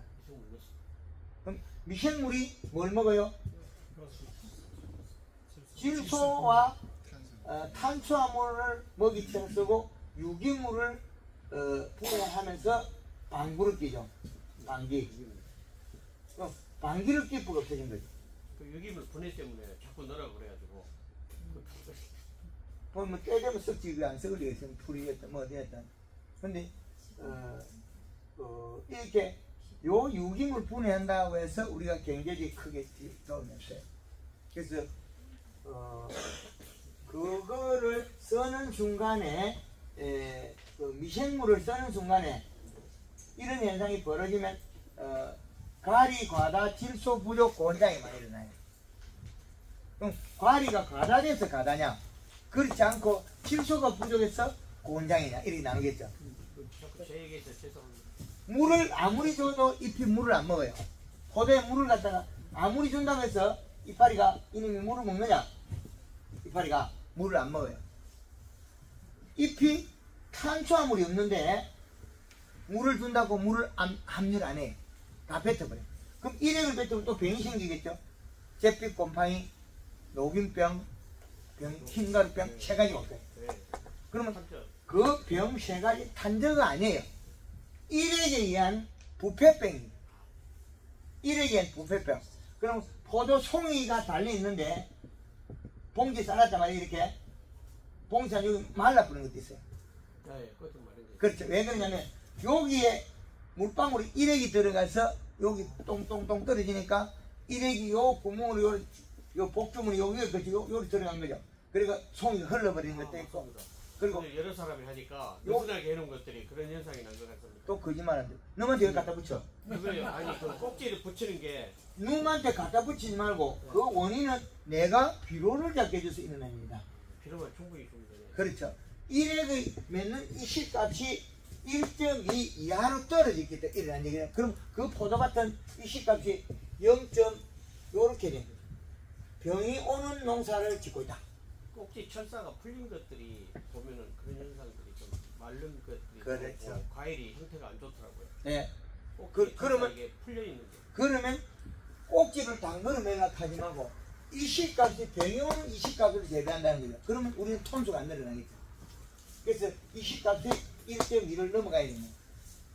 병이 오는 이 시값과 안 오는 이 시값이 다르다는 거죠. 그러니까 적하다가 보면 이놈 저놈 욕하기 시작하면 끝이 없습니다. 포도는 내가 농사 짓는데 봉다리가 잘못된 거 봉다리 잘못 샀다고 몰칼 수가 있고 그러다 뭐 또 이래저래 갖다 붙이라고 탑에서 저도 옛날 그랬으니까. 그러니까 그 위에 느슨한 게 보면은 어쩌다 다시 탄저알도 들어있고요. 탄저알이 아니라 못 가는 거는 덜한데. 탄저알이 아니라 그래도 일액이 들어가고 부패된 거지. 그 썩은 게 그냥 요래 썩었다. 팽팽하게 쏙 들어간 게 아니고 탄저가 왜 그 들어가? 이렇게 부위 비슷하게. 그렇죠. 이렇게 탄저는 층층이 해가지고. 탄저는 알맹이 이렇게 폭파고 들어가야 돼. 네. 근데 층층이 된 것처럼. 이게 설설설 썩어. 이렇게 이게 썩어내는 부패. 부패는 일액에 의해서 아미노 단백질이 이렇게 들어간 거예요. 그 별개. 근데 또 탄저병이라 있어. 탄저병은 뭐 개뿔 탄저병이 있어. 비가 안 떨어지는데 뭐 탄저병이 있어요. 없지. 포도에 탄저병 거의 안 생겨요. 거의 부패병. 비료가 적어서 이 시값이 낮아서 0.2, 0.8에서 생긴 병들이야. 조금만 잘못하면 요즘은 정보가 빨라서 농약방에 들어가면 그것들도 몰라가지고 또 가짜를 가르치고 있어. 가짜를 계속 더 많이 배우겠죠.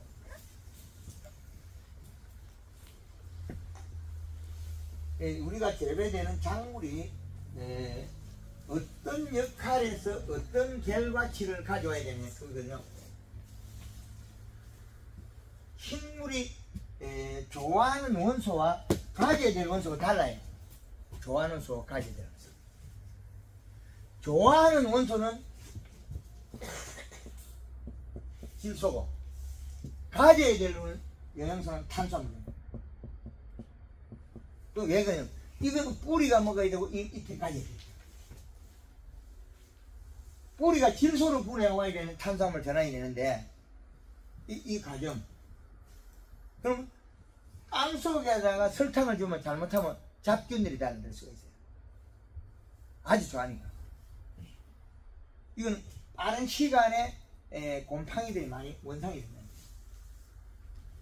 설탕 조금 어중간하면 뭐 됩니까? 초대부죠.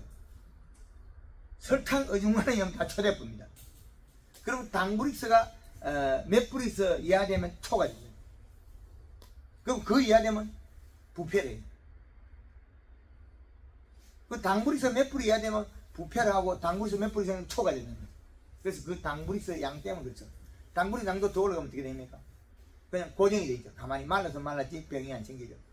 병반이 안 생기죠. 그래서 우리가 땅에다가 탄수화물을 주는 거는 좋긴 하나 동반되는 여타한 다른 일이 많겠죠. 여기는 다른 일이 많이 발생돼요. 탄수화물 농도에 따라서 부패가 될 수가 있고 아니면 초가 될 수가 있고 여러 가지 현상이 벌어지겠죠. 그래서 요거 설탕을 땅에다가 뿌리는 건 좋을 수도 있고 나쁠 수도 있다는 거죠. 좋을 수도 있고 나쁠 수도 있다. 그런 부분은 아마 가져야 된다. 그래서 우리가 봄에서 출발한 농사가 여름으로 가서 가을로 가는데 이 여름에 있는 작물이 샤인마스켓, 포도 이런 게 나오잖아요. 그것들이 우리가 그 재배력이 다양하게 분포가 되어 있는데 그 목적이 주 목적이 뭐냐면 더위를 탔느냐 안 탔느냐에 따라서 모든 게 판도가 달라요. 토양 분석에 반 이상 성패가 난다는 거죠. 토양 분석에서. 그 토양 분석에서 성패가 나고 그 다음으로는 뭐겠습니까? 질소 함량을 썼다는 거죠. 그 요소비를 얼마나 잘 활용하느냐에 따라서 다르겠죠. 인상가리는 있다는 전제하에 인상가리가 가다 되면 장애가 많이 발생합니다. 그 장애를 우리는 방지하자고 한 거고. 네, 또 다른 질문이 있는 분이. 예.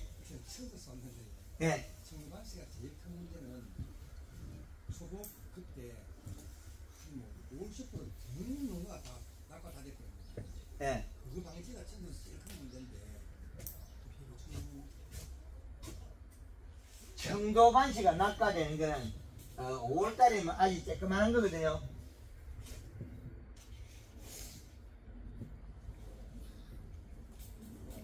청도반시 왜 낙과가 됐을까요? 첫째 아마 그 청도반시가 씨가 없다 보니까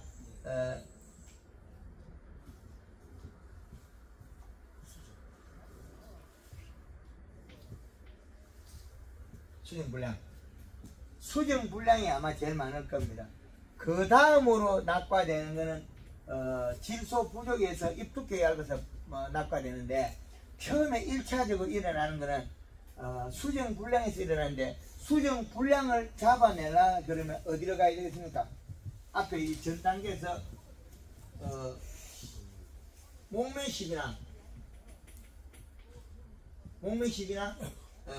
연면십에서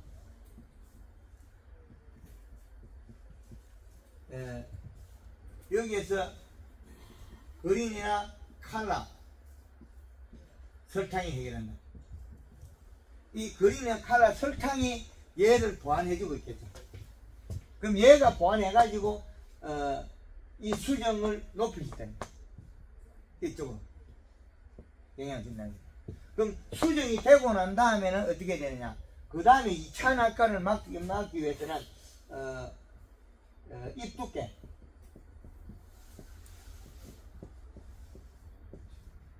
그럼 잎의 두께와 비료량, 잎의 두께와 비료량이 그 다음 문제에 1차 낙과에서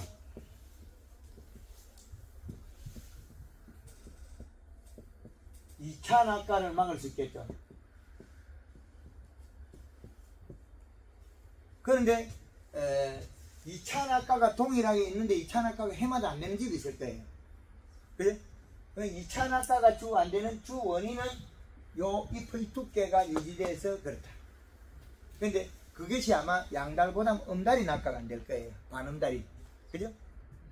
그래서 양다리는 가리 가다라서 고온 열상을 많이 받으니까 잎 두께 얇아져 있고, 음다리는 오후 서너 시 되면서 산끝에 오니까 시원하기 때문에 가리도 먹고 몸이 건강해요. 약간 음달기가 있는 데가 낙과가 적게 될 거예요. 맞나요? 예.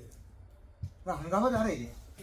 천도스 소모임 하면 6월 1일달에 요소기를 해뿐만 다 흘렀던 데 가거든요. 그것도 맞을 수도 있어요. 예. 6월달에 요소비를. 지금까지는 전혀 이런 현금을 안 하는 상태이기 때문에. 그렇죠. 그게 이제 양다리냐 음다리냐 다르거든요. 음다리는 요소비라도 안 떨어질 거고, 양다리가 활발합니다 비료가 울컥울컥 되겠죠. 지금 인상가리가 과다되어 있으니까 요소를 주도 안 받고 안 줘도 안 맞고, 줘도 안 맞고 안 줘도 안 맞는 상태를 갖다가 줘서 떨어져 있다고 말만 하겠죠. 그러면 그 전에 연면실에서 잎을 두껍게 가져갔다면 그 비료를 먹고 소화시키겠죠. 예, 소화를 시켜서 잎이 진녹색으로 됐다면 낙과 안 되겠죠. 두꺼워서. 근데 잎이 진녹색이 안 됐기 때문에 떨어집니다. 이게 다 그런 상태이기 때문에. 그렇죠. 얇아서 안은 오그리기 때문에. 오그리 있고 심줄이 노랗답니다. 그런 환경적으로 모든 요인이 안 맞는 상태에서 우리는 결과를 같은 맥락으로 해석을 한다. 아무리 비가 와도 안 떨어지는 데 있어요. 해마다. 그게 반음달이다. 그죠? 예, 그래서 이런 내용을 듣는 순간에 5초 안에 답이 나오고 해석이 나와야 돼요. 그럼 왜 낚아졌을까? 그럼 5초 안에 저는 저 머리에 컴퓨터는 쫙 풀어내겠죠. 관시감 역시도 이 시가 그런 같이 가진다는 말씀이시죠. 그렇죠. 근데 양다른 요소비를 처음부터 충분하게 줘야 되는데, 사과밭에 요소 주는데 청도밭이 왜 밑비로 요소 아니냐고. 그래? 근데 마늘밭에도 요소 줘가지고 마늘 다 쏘가고. 근데 낙과의 원인이나 물러지는 과실의 주 원인들은 가리 함량이 높아져요. 토양 분석에는 가리 수치가 많이 높다는 거예요. 그래서 그 과일은 가을에 달리가 꼭지가 잘 떨려요. 그죠? 많이 부러집니다. 예, 그래서 벌어지는 것도 역시 마찬가지로 가리 가다 여름에 고온열상으로서 과피가 갱하게 굳었겠죠. 굳었다가 떨어지겠죠. 근데 햇빛 보이는 거는 밖에 거 많이 떨어져 버리고 햇빛 안 보면 안에 거 많이 남았어요. 그래서 그 현상들은 가리 가다 고온열상과 질소 부족이 동반하고 있다. 너무 많이 해서 나무가 빠지 사서 문제지. 그거는 별개. 청도 반시 옛날에 최고 이파리 피어 캔사를 그 A4 용기만하게 이마트에 캔사 밑에 제가 밭에 가봤거든. 반시 이파리가 요거마트인 거예요. 요거마트 가보셨죠? 청도 반시 이파리 요만한 거 만들었어요. 이런 게 나와요. 이렇게 큰 게 나와요. 그러면 감도 큰 게 나오고 낙과 안 돼. 근데 비료를 적게 줘가지고 잎이 얇아가 안 되니까 이런 잎을 청도반 잎을 이만한 큰 걸 한 번도 못 본 거죠. 그렇죠. 그러니까 잘된 일을 못 보셨다. 정치에서 박사가 뒷바닥부터 그만 안다 가는 그 사람 말은 이제 그래 작은 거를 질소 함량을 해가 두껍게 만들면 되는데 그마저도 그냥 거기서 멈춰 있다면 어디에서 주스 들어도 잘못 주스 들었다. 박사인데 아니 박사라고 잘하는 건 없어요. 뭐 박사나 박사나 뭐 아무 소리 없어요. 그럼 지가 다 알 것 같으면 그 서울대 원장님은 배암 안 걸려요? 서울대 원장님은 200살까지 삽니까?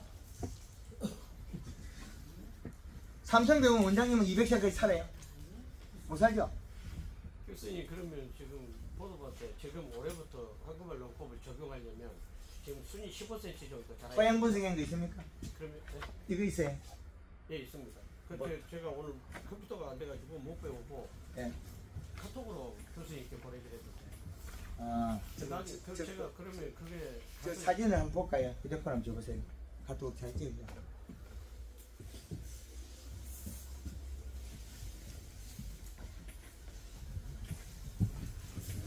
식물들은 잘못되면 자기 스스로 답을 주거든요.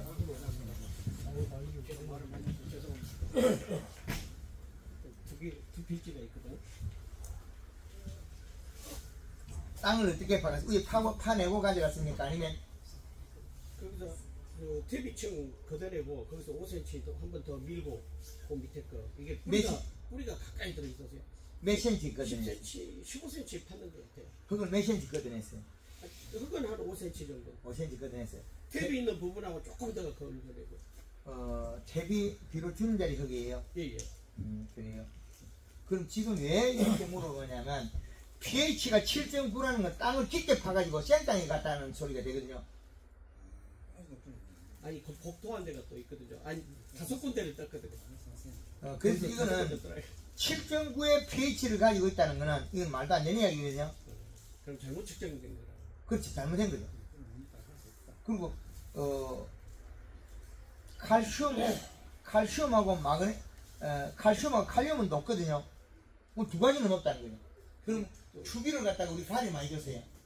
알이 터진다고 연밀 시비를 많이 하고 간주 가리 줬어요. 예, 보내온 거 간주. 예, 그래서 지금 질소도 없고 마그네슘도 없고 다 없는데 칼슘만 없고 칼륨만 없거든요. 이 블랙 사파이어가 자꾸 알이 터지니까 거기서 처방해 준 대로 그냥 그것만 했더니 그렇죠. 뭐 터지는 건 똑같고 막 예, 칼슘만 높아졌으니까 칼슘이 높아졌으면 가리하고 칼슘은 높아졌거든요. 그럼 이것도 역시 봄에는 잘 크다가 금방 나빠져요. 그래서 비료를 갖다가 그 밭에 성장 N이나 21-나 그런 비료를 좀 주고 그 다음에 후기에는 요소를 좀 줘야 되겠다. 그 멘토가 일체 걸음 못하게 해가지고 거의 걸음을 네. 문제가 있습니다. 그렇죠. 측정기도 들고 있지는 않는 사람한테는 피할 게 없다. 뭐 검은밤이지 뭐 답이 있나요? 측정기를 꽂아서 함수량과 이시량을 결정하고 잎 색깔과 모양을 발라야 된다. 잎이 오므려진 거는 앞면이 살이 빠졌다. 살이 빠진 건 탄수화물이 없다. 탄수화물이 없는 거는 더위를 탄다. 더위를 타는 건 질소가 부족이다. 그럼 성장이 멈추겠죠. 그래서 생육이 자꾸 뒤로 밀려요. 뭐무대가 안 커요. 지금 점적 관수로 해주는 게 좋습니까? 그냥 요소비로 살포하는 게 낫습니다. 점적을 줄 때는 비료가 녹이는 비료인데 녹이는 비료는 비싸요. 근데 알비료를 주고 우리가 그 위에 뿌리는 거 쿨로 물 뿌리지만 이 비료는 싸요. 그래서 알비료를 뿌려줄 거냐 요소 같은 거 녹이가 줘도 아무 관이 안 맥히는데 우리가 복합비료 녹이가 주면 구멍이 맥혀버려요. 요소는 그러면 예. 녹여서 줘도 그렇죠. 그래서 성장 N 있잖아요. 예. 이거는 18-가 있어요. 대가리 앞에 질소함량이 높은 거. 요거는 21- 나가는 비료 있죠. 요거를 보면 좀 주고 그 다음에 이 비료를 왜 줘라 그러냐면 포도에 쌓이마시겠지만 질소량이 늘어나니까 지베린 과다 현상이 벌어지더라. 지베린 과다. 이 지베린 과다가 되니까 포도 알이 잘 크다가 꼭지만 굵어도 알이 안 크고 멈춰버려요. 그럼 저희 ppm을 낮춰서 처리하면 어떻게 됩니까? 그 지베린 포도에 지금 8대 1려쳐. 25 ppm 처리. 예, 이렇게 하죠. 예. 그런데 이거를 갖다가 10대 8대 1 앞으로 더 내려가고 있어요. 이게 더 농도를 묻게 해줘요. 그 지베린 과다가 나타나더라. 오전에 한 거는 괜찮고 오후에 한 건 나빠지고 그 다음날 한 건 나빠지고 이런 현상이 벌어지는 지베린에서.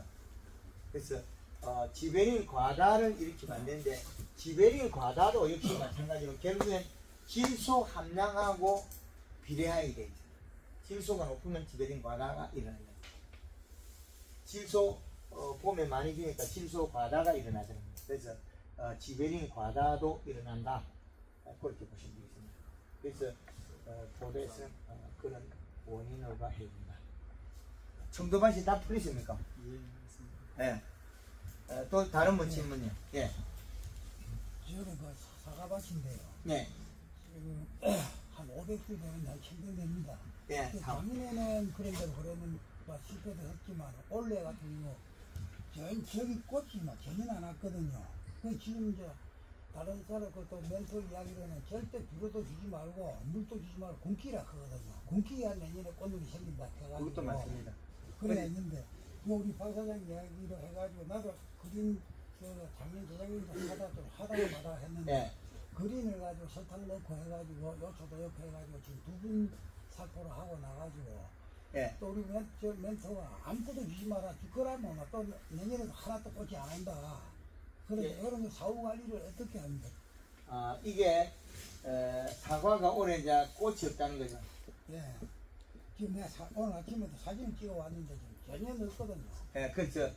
전년도에 그 영향을 받아서 꽃이 없는 건데 이 꽃이 없으면 여름에 이제 결과 모지가 나와 있다가 다시 한번 여기서 멈춰야 되는데 또 다시 커버리겠죠. 2차 성장. 예, 2차 성장은 꽃눈이 없어지거든요. 예. 그러면 이걸 갖다가 2차 성장을 막아야 되는 거죠. 2차 성장. 그래 비비풀을 치락해가지고 지금 며칠 있다 비비풀을 치락하고 그 이제 비비풀을 치면 비비풀을 치면 요거를 경화를 시키는 경화를 시켜서 뿌리의 활동을 잡아야 돼요. 경화를. 그러면 경화를 시켜 뿌리 활동을 잡아내는 것 같으면 우리가 여기 이 시가 문제가 되거든요. 그럼 이 시가 병이 오는데 여기 0.5 이하로 가야 돼요. 그렇죠? 0.5 이하 0.3으로 가서 1에게 나와도 병이 안 나오는 위치까지 가야 돼요. 이제 여기서 문제거든요. 이 시값이 높아지면 나빠진다는 거죠. 그럼 이 시값을 낮추는 비료를 써야 되는데 이 시값을 낮추는 비료가 이 시값이 있어도 낮아지는 비료. 그래 어떤 비료가 있습니까? 우리가 이제 방금 경화를 시킨 그 액상구산이라는 종류가 있고, 그 다음에 돌가루 마그네슘, 황산 마그네슘. 마그네슘. 예. 근데 염화가리를 섞으면 또 잎이하고 떨어져 버리거든요. 아, 염화리는 안 되고. 그렇지, 안 되죠. 그럼 여기에 쓸 필요가 많이 없어요. 이게 지금 이 시값이 요 안에 들어가 버리면 일액이 나오고 떨어져요. 근데 비료만 있으면 또 성장해 버리거든요.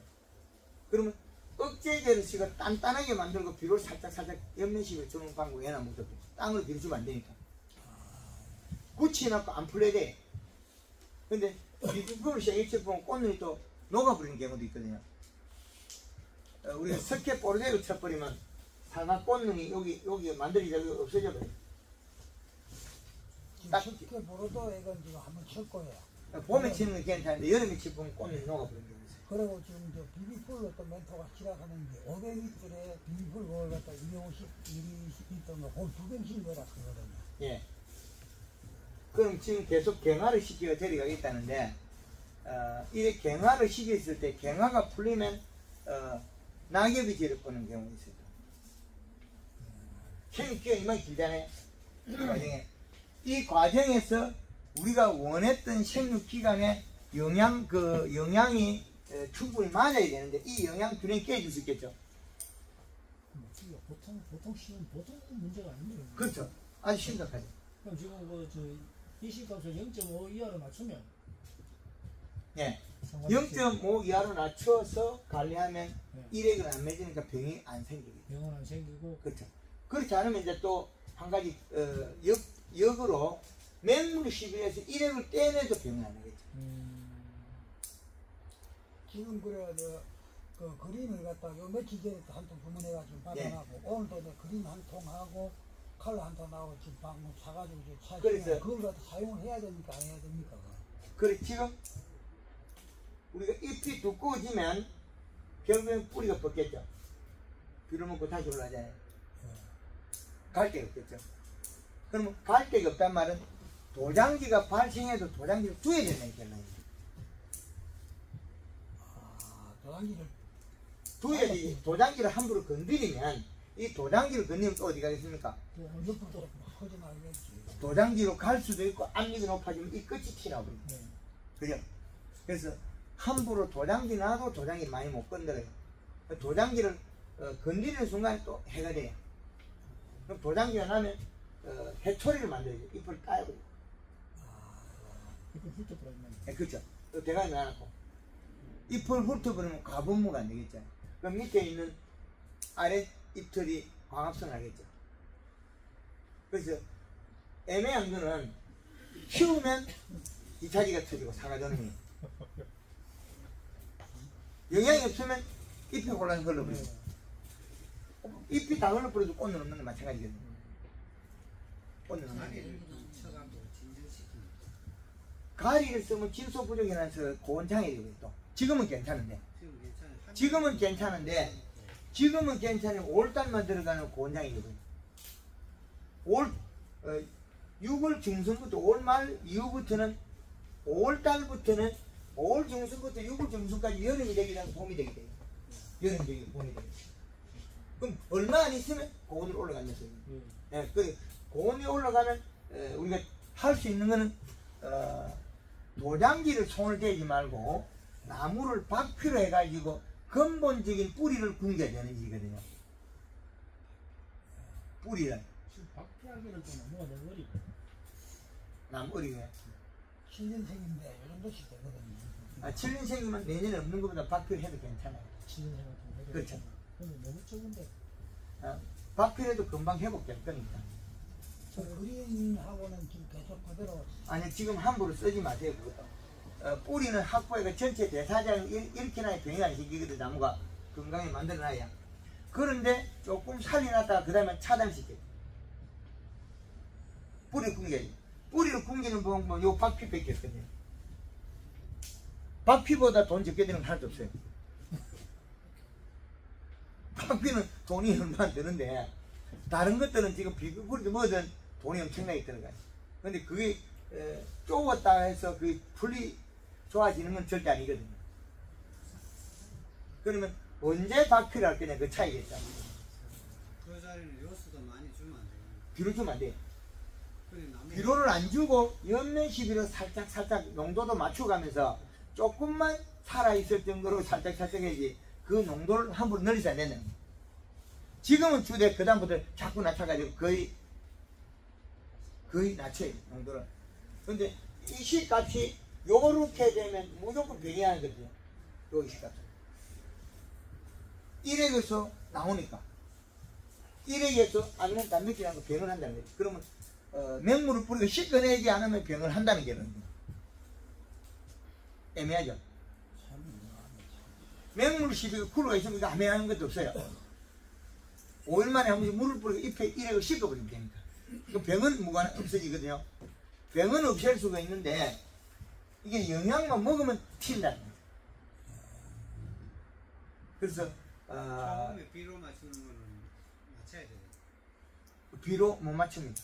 근데 나무가 이게 규칙적으로 다 꽃이 있는 게 아니고 중간에 없다가 있다가 이러니까 이 비로 여기 그 사장님은 아예 없는 거고. 아예 없고 예. 있다가 있다가 그거는 비료를 주는 나무 주고 안 주는 나무니까. 보통 문제가 아니네. 예, 그것도 그 영양제를 또 같이 쳐버리거든요. 그렇죠. 그러면 그건 박피를 차단해야 되고. 예, 그거는 안 여는 나무는 박피를 차단시켜야 되고.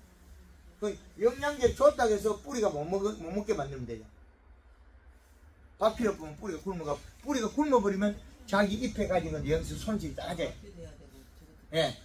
우리 멘토가 공기라 그런 말도 얻는 게 있네요. 공기도 소용이 없어요. 공기도. 공기도 잎에 영향이 없으면 낙엽이 져버리니까. 낙이 홀랑 져버리니까. 그럼 뿌리만 굶겨야 되지. 잎은 뿌리가 이럴래가 최대한 가져야 돼. 뿌리는 굶어서 잔뿌리를 죽여야 되는 거지. 뿌리를 박피라고 잔뿌리를 죽여야 되는 거지. 전체적으로 뿌리가 활동하고 있으면 그 바람처럼 깨지는 거 마찬가지야. 고기는 잘 때가 있거든요. 그래 이 농기술센터에서도 시공부를 한다 해가지고 3천만 원 들이고 차광막까지 다 설치를 해주고 이래까지 해놨는데 차광망은 봄 늦설이 예, 그래까지 다 해주고 했는데 온풍기까지 달아주고 다 했는데 예. 끝은 먹었는데 지금 올려놔 같은 거 완전 손들어 붙거든. 홍로가 몇 폭 있는데 홍로 한 50개 있는데 홍로는 15개는 어찌 하얘 피 있는데 예. 다 빠져보고 없는 거야. 예. 그 체내 제장량분을 다 먹고 있어요. 그래서 지금 이거는 제가 오늘 이야기한 내용을 잘 활용해야 됩니다. 그러네. 예. 아주 애매합니다. 뿌리만 굶겨야 되지 다른 건 먹어야 돼요.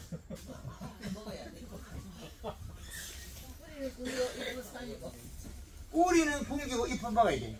그럼 도장지도 해초를 만들어가 살이 나야 되고 싸울 때 끄고. 그래서 뿌리는 굶기고 잎은 먹이고. 그럼 뿌리는 굶기고 잎을 먹으려고 하면 지금은 연면실을 어느 정도 해줘갖고 그 다음에 연면실 안 해야 됩니다. 조금씩만 살짝 약할 때만 해주고 그 다음에 박피해피면 뿌리가 굶어서 일을 안 해요. 그럼 일을 안 하면 영원히 안 하냐? 영원히 또 연결돼요. 연결돼가지고 일을 또 하거든요. 그러면 요 놈을 시원해야 돼. 낚싯대 그 해초리 시원해요.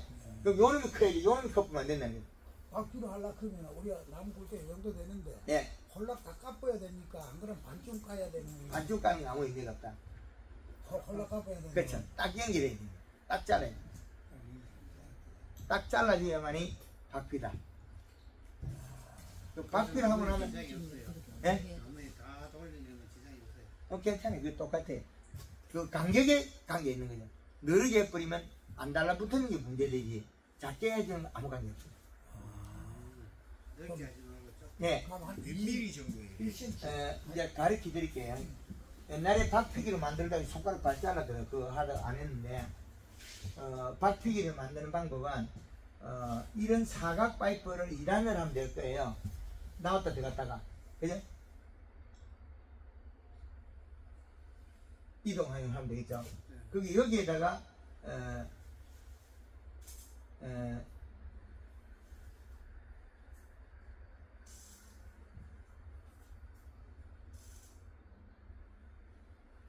요렇게 우리 예초기 날 있죠. 그걸 요렇게 만들면 돼요. 양쪽을 갈아가 요렇게 만들어서 여기에다가 하나 기름바시를 딱 붙여 놓으면 요게 나무가 요 안으로 안 들어가요. 안 들어가고 큰 나무도 되고 작은 나무도 다 되거든요. 요 끝이 나무를 벨라 그러면 한 요 정도 각도가 나와야 될 거예요. 요 정도 약간 좁아야 돼. 안에 들어가야 되니까. 그러면 요 끝이 걸려가지고 나무를 뺑 한 바퀴 돌아봅니다. 나무하고 손잡이하고 사이에 이렇게. 나무가 그 안에 있는 거라는 그렇죠. 요렇게 돼. 요렇게 만들어가지고 쓰라고 만들어낸 거죠. 박주로 파는 게 있다. 예. 박피기 옛날에 요렇게 만들었어요. 칼 금마 1뺑 돌아갑니다. 그렇죠.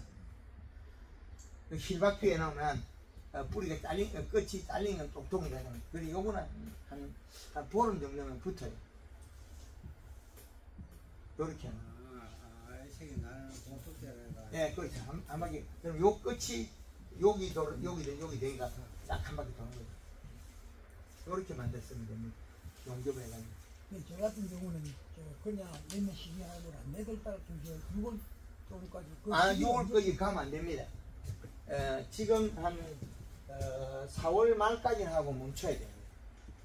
4월 말까지 멈추고 그러면 봄순을 만들어 확보해놔야 내년에 그게 또 결과가 되거든요. 봄순을 만들어놨고 그 다음에 있는 영양소를 가지고 꽃는 분할시키고 그 다음에 멈춰 있어요. 안 자르게. 멈춰 있어야 되거든요. 그럼 비료를 함부로 줘서는 안 돼요. 그 박피를 해가지고 멈춰 있어요. 그린을 지금 뭐 그러면 4월달 이후에 그린도 좀 4월 말 이후에 이 상태를 보고 나무가 수세가 약하면 수세가 회복될 때까지는 염면지를 키워놔야 돼요. 그렇죠. 그래야만 내년에 결실하는 게 이상이 있다는 거죠. 수세를 회복시키라는 거죠. 회복시켜가지고 그 다음에는 영양을 다시는 차단시키고. 박피는 그러면은 아르면 그 6월 초되기 전에 해야 될 거예요. 수세가 좀 강해진다 싶을 때 5월 20일부터 6월 예. 초까지.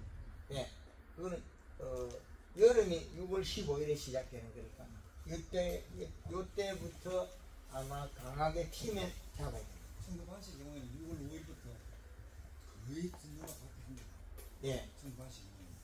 그 박피를 하면 뿌리가 굶어요. 내려가는 영향이 차례내게 목집이 영향 올라옵니다. 그럼 청도 반치를 박피를 한 거는 영양 공급이 되게 돼요.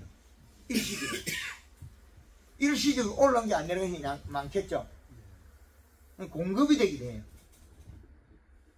껍질을 잘라내서 내려가는 게 안 내려가고 우리 늘어나겠죠. 내려가는 게 안 내려가니까 우리 늘어났다가 그 다음에는 뿌리가 굶어서 안 주겠죠. 우리가 시험가에서는 0.5cm 가지고 다음에 강으로 다 주겠어요. 그렇죠. 아, 그건 안 된다. 너무 느리게 하면 안 돼. 예, 근데 그걸 왜 그렇게 교식이 모르겠어. 정신 교재가 나왔어. 예, 그게 이제 소화는 몇 인치인지 정도 간격을. 그래서 제가 요거 개발할 때 매년 해도 되고 이거 개발했거든요. 요거 매년 해도 돼. 매년 박피해도 돼. 지금 그러면 이제 고식으로 하면은 테이프를 안 감아서 그대로 놔둬도 상관없네. 저걸 판매합니까? 안 해. 이거는 판매하는 게 없고 1cm짜리 판매하는데 그거는 이 테이프를 감아야 돼. 네. 껍질 까본 주위에 안 감으면 안 돼. 벌레 먹거든. 벌레가 들어가서 계속 갉아먹고 예. 장이 생겨. 그래서 이게 편하겠네. 요걸 갖다가 요딴만 거지 하도록 만들거든요. 사과는 요만한 게 없잖아요. 그럼 요 자르고 짧아도 돼요. 그 자르고 2단 안 하고 1단 해도 한 25cm, 30cm면 해도 될 거예요. 요만하게 만들면. 그럼 요렇게 돌리고 요렇게 돌리고 금방 해. 한 나무 하는데 1분이 안 걸려야 돼. 예. 한 나무 만드는데 1분이 안 걸려야 돼요. 예. 뭐 유튜브 영상에 올리면 누구 나올 거예요. 예. 안 그래도 된다. 요렇게 요 각도 마치 만들어 가지고 요 용접해 가지고 그 우리 그 회전이 잘 되려면 25mm 파이프 있죠. 하우스 파이프. 예. 거기 회전이 잘 돼요. 때가 돌리면 뺑뺑 잘 돌아요. 그렇게 만들어 쓰면 됩니다. 작아만 해도 돼요. 앞뒤로 잡고 요 뒤에 요 손 잡고 조립 이렇게. 요건 옛날에 제가 만들어 썼어요. 작아만 해도 잘 됩니다. 대표님 맹물 시길 하시는데 쿨러 안 되는 집에는 분무해 가지고 씻고 됩니까? 맹물 시비를 쿨러로가 안 된 집에 한다는 거는 좀 버겁잖아요. 맹물로 씻으면 안 됩니까? 그 분무해 가지고. 해도 되는데 그 양을 계속 공급할 양이 좀 시간적으로 부족하다는 일을 노동 시간이 들어가지고. 그런 게한 50만 원 같은 한 2시간 지나야 돼. SS가 지나가면 되는데 맹물 시비를 목적이 질병을 막으려고 하느냐 성장을 목적으로 하느냐 그 차이거든요. 성장을 목적으로 들 것도 뭐 봄비 올 때 영양제를 더 자주 치고 성장시키면 되고 비료를 한번 맞추면 되는데 질병을 막으려면 우리가 수확 이후에 그 복숭아 수확 이후에 이식값에 해당하거든요. 이식값이 높이면 성장해버리니까. 복숭아가 성장 이후에 이식값이 1.2가 된다고 그 성장을 많이 하진 않습니다. 그거는 봄순을 단지 키웠을 때는 괜찮다는 거예요. 그래서 비료를 줘가지고 병을 막는 게 제일 좋다. 복숭아에 이식값을 마치 올리는 거예요. 그 방향을 바꾸면 돼요. 수확 이후에 이식값도 안정을 시켜 1.2 이상으로 1.2 이상으로 하면 병이 안 생겨. 그게 1에 의해서 생긴 겁니다. 그렇게 보면 됩니다. 예. 지금 산딸기가 꽃이 막 피는데요. 예. 거리나고 설탕하고 살펴도 됩니까? 예. 꽃에 현명시간을 아까 이야기 안 하던가 예. 꽃 폈을 때 연면시간은 병이 많이 줄어요. 꽃 폈을 때. 꽃 폈을 때 병을 막아야 되지. 꽃 폈을 때 영양제 안 주고 잎 두께 얇아지고 그러면 수정도 안 되고 낙과를 더 많이 합니다. 수정이 안 돼가지고 비행이 많이 나오고 제피 곰팡이 병이 많이 생기고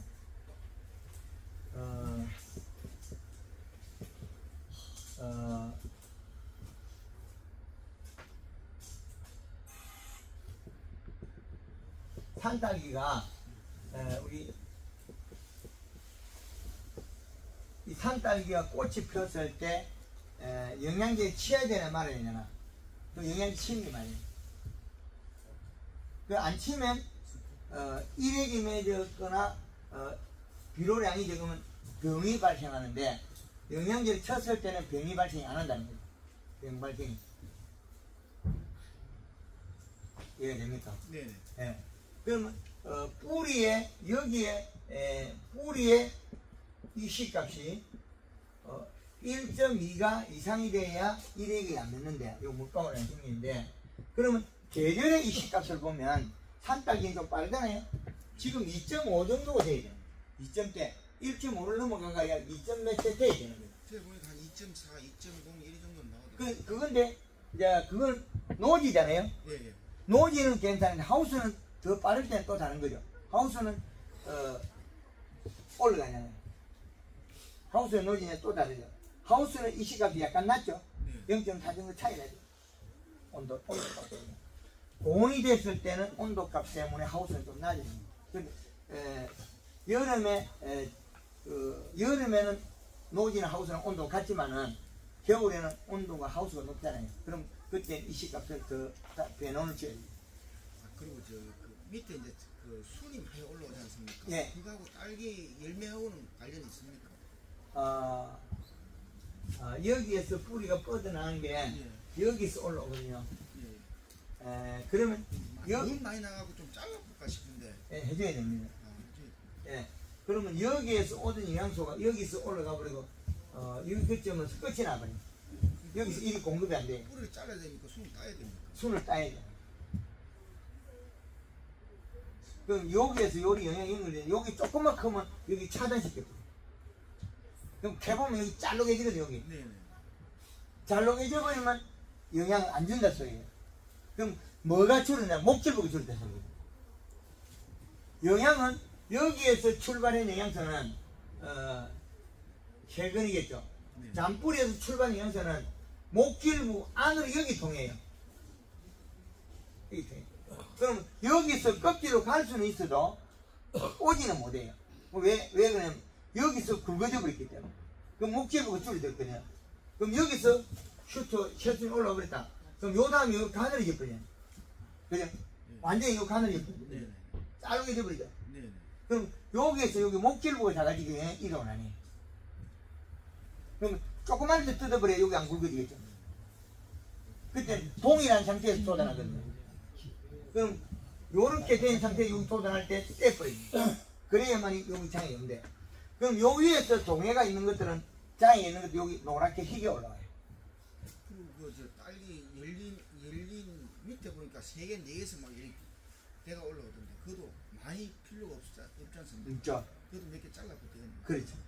그것도 어릴 때 있잖아요. 예. 안 그러면 여기 백목 현상이 벌어져요. 백목 현상이 벌어지면 뭐가 줄여? 목줄부가 줄었거든요. 못 간다는 거예요. 그럼 아주 어릴 때 뜯어버려요. 뜯어버려야만이 영양의 관이 잡히게 되라는 거예요. 백목 현상이 벌어지면 이미 늦어요. 그러면 이렇게 되고 나면 영양이 못 가요. 박피한 거 똑같아요. 계속 이쪽으로 나는 거예요. 영양이 바뀌어버렸어요. 그래서 어느 종이든지 우리가 세심하게 연구를 하면 다 찾을 수 있습니다. 세심하게 연구를 하면. 그래서 우리 황금원원급 기술을 익혀서 우리 맹장님들이 될 정도가 되면 모르면 눈을 감아라. 모르면 눈을 감아라. 이미 배운 것만도 충분하다. 모르면 눈을 감으면 보일 것이다. 이미 다 배웠기 때문에. 근데 우리가 아직까지 여기서 초보인 분들은 눈을 감아도 캄캄해. 눈을 감아도 캄캄해. 그런데 어느 정도 프로의 경기에 올라가면 눈을 감으면 다 보입니다. 그래서 좀 프로가 된 분들은 눈을 감으라고 가르칩니다. 저 역시 모르면 눈을 감습니다. 눈 뜨고 안 보이는데 뭘 눈 뜨고 있으면 뭐해? 똑같죠? 눈 감아버리면 어떻게 되면 더 많은 게 보여요. 생각으로 더 많은 게 계산이 빨라지는 거예요. 눈으로 보면 앞에 보이는 건 보일 것이고 눈을 감으면 내 머리에 드는 게 전체가 다 종합을 하겠죠. 그래서 눈을 감으라 그럴 때는 어느 정도 경기에 올라온 분들은 눈을 감으라 그런 이해를 합니다. 근데 우리 초보자한테 눈 감으세요. 눈 감으면 앞뒤 아무것도 안 보여. 더 깜깜해. 예. 그 기술까지 안 간 분들은 아침에 해 뜨기 전에 사진을 찍고 이 시각을 측정하고 그걸 사진을 찍어 저한테 보내면 되겠죠. 어떻게 사진 찍는지 알아요? 이렇게 찍어. 좋은 거 찍고 좀 나쁜 거 찍어야 되는데 요 놈만 아픈 놈만 딱 찍어 저한테 딱 보내. 자기 다 봤거든. 자기는 확실히 잘 알아. 그러니까 요 놈만 딱 찍어 보내는 거야. 전체 다 그래요. 그럼 아니 그 가지만 한 가지 그런 걸 갖다가 요것만 딱 찍어 보내놓고 우리 거 봐주세요. 저는 다 한 줄 알아. 내가 어떻게 다 알아? 시시각각으로 바뀌는 거. 그래서 좋은 걸 찍고 나쁜 현상을 찍고 이렇게 전면적도 촬영해서 제가 학대했을 때 볼 수 있는 환경을 만들어줘야 돼요. 그나마 우리가 할 수 있는 환경을 많이 만들어졌잖아요. 다른 사과 강연을 보면 비로소리 소리 안 하죠? 네. 그 사과 물러지고 색안 나고 요소 주면 단단하고 색 잘 나고 맛있고 키도 늘어나고. 근데 요렇게 이시가 낮아지면 농사 지으면 병을 많이 해가고 약방에 돈 다 갖춰야 돼요. 이야기가 예. 사과는 물만 먹고도 자라는 과일이기 때문에 절대 요소는 주지 말고 그 비료가 콩 같은 거 먹으면 유가 예. 그거 주지 마라 하더라고요. 그 한국에서 유명한 교수가 그런 얘기 하더라고요. 그거 단매칠을 돼요. 단매칠 어떻게 되냐면 우리가 사과 유목 심을 때 땅에다가 퇴비 주고 비료 관리하는 게 있거든요. 네, 그걸 조언하면 4년, 5년까지 잘 되는 경우 있어요. 심을 때 조언했으니까 이거 먹는다고. 근데 이거를 주워놓고 4년, 5년 동안 이걸 먹고 잘 되는 경우 있고, 근데 4년 동안에 이거 관리하고 또 거기다가 뿌리 옆에 요 퇴비나 보면 농사 망쳐요. 인장가리 늘어가니. 요거만 왕창 주놓고 그때 안 주면 잘 됩니다. 근데 그러고 나서 어느 정도 빠져서 그때 다시 줘야 되겠다. 가까이다가. 근데 퇴비는 함부로 많이 절대 주지 마라. 농사 졸리면. 우리가 지금 한 4년 동안은 잘 뺐거든. 처음 그렇지. 씌워가지고 그 이듬해부터 미식개를 했는데 그 네. 이듬해부터는 막 수확을 봐가지고 KBS 나오고 촬영도 해가고 이랬는데 아니 그러고 한 4년이나 5년째부터는 막 실 떨어지. 지금은 막 완전히 네. 4년 때에 막 엄청 여러 가지 대박을 치거든요. 그럼 어떻게 돼? 잠뿌리가 다 죽고. 시들시들한 나무를 파보니까 네. 뿌리가 다 썩었거든. 그렇죠. 뿌리 다 썩어버려. 네. 그래서 여기 잎의 두께가 없으니까 내려오는 게 없어서 이게 안 내려오니까 뿌리가 굶어 죽었어요. 뿌리가 굶어서 죽었는데 뿌리가 굶어서 죽었다는 소리를 아무도 안 하잖아요. 그 질소지를 주지 마라 해가지고 퇴비막 소그름하고 이런 거만 왕창 이렇게 갖다 그게 뚜껑으로 갖다 퇴비만 주면 인상관리 먹고 농사도 안 되죠. 그래서 여기에 있는 뿌리가 뻘개도 살아있는 거예요. 그게 활성화 시키면 돼. 활성화 시키려고 하면 잎에다가 연면시비를 해서 여기에 영양이 내려가서 여기서 뿌리 타야 되겠다. 이거밖에 없어요. 그럼 어려운 건 아니에요. 누구든지 할 수 있고 포크식이 있다.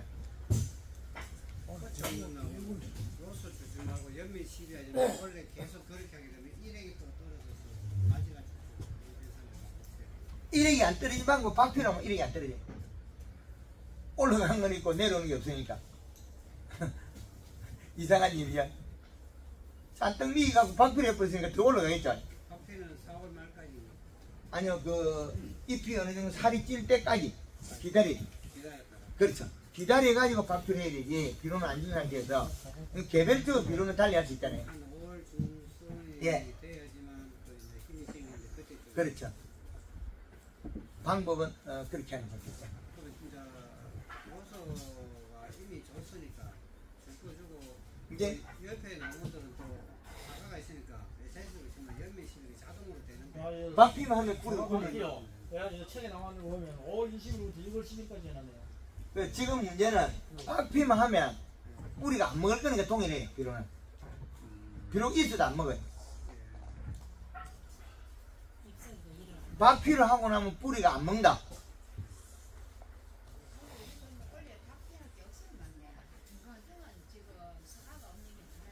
그렇죠.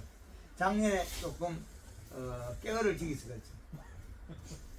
지금 10개 미만 달려 있는 게 좀 없거든요. 10개에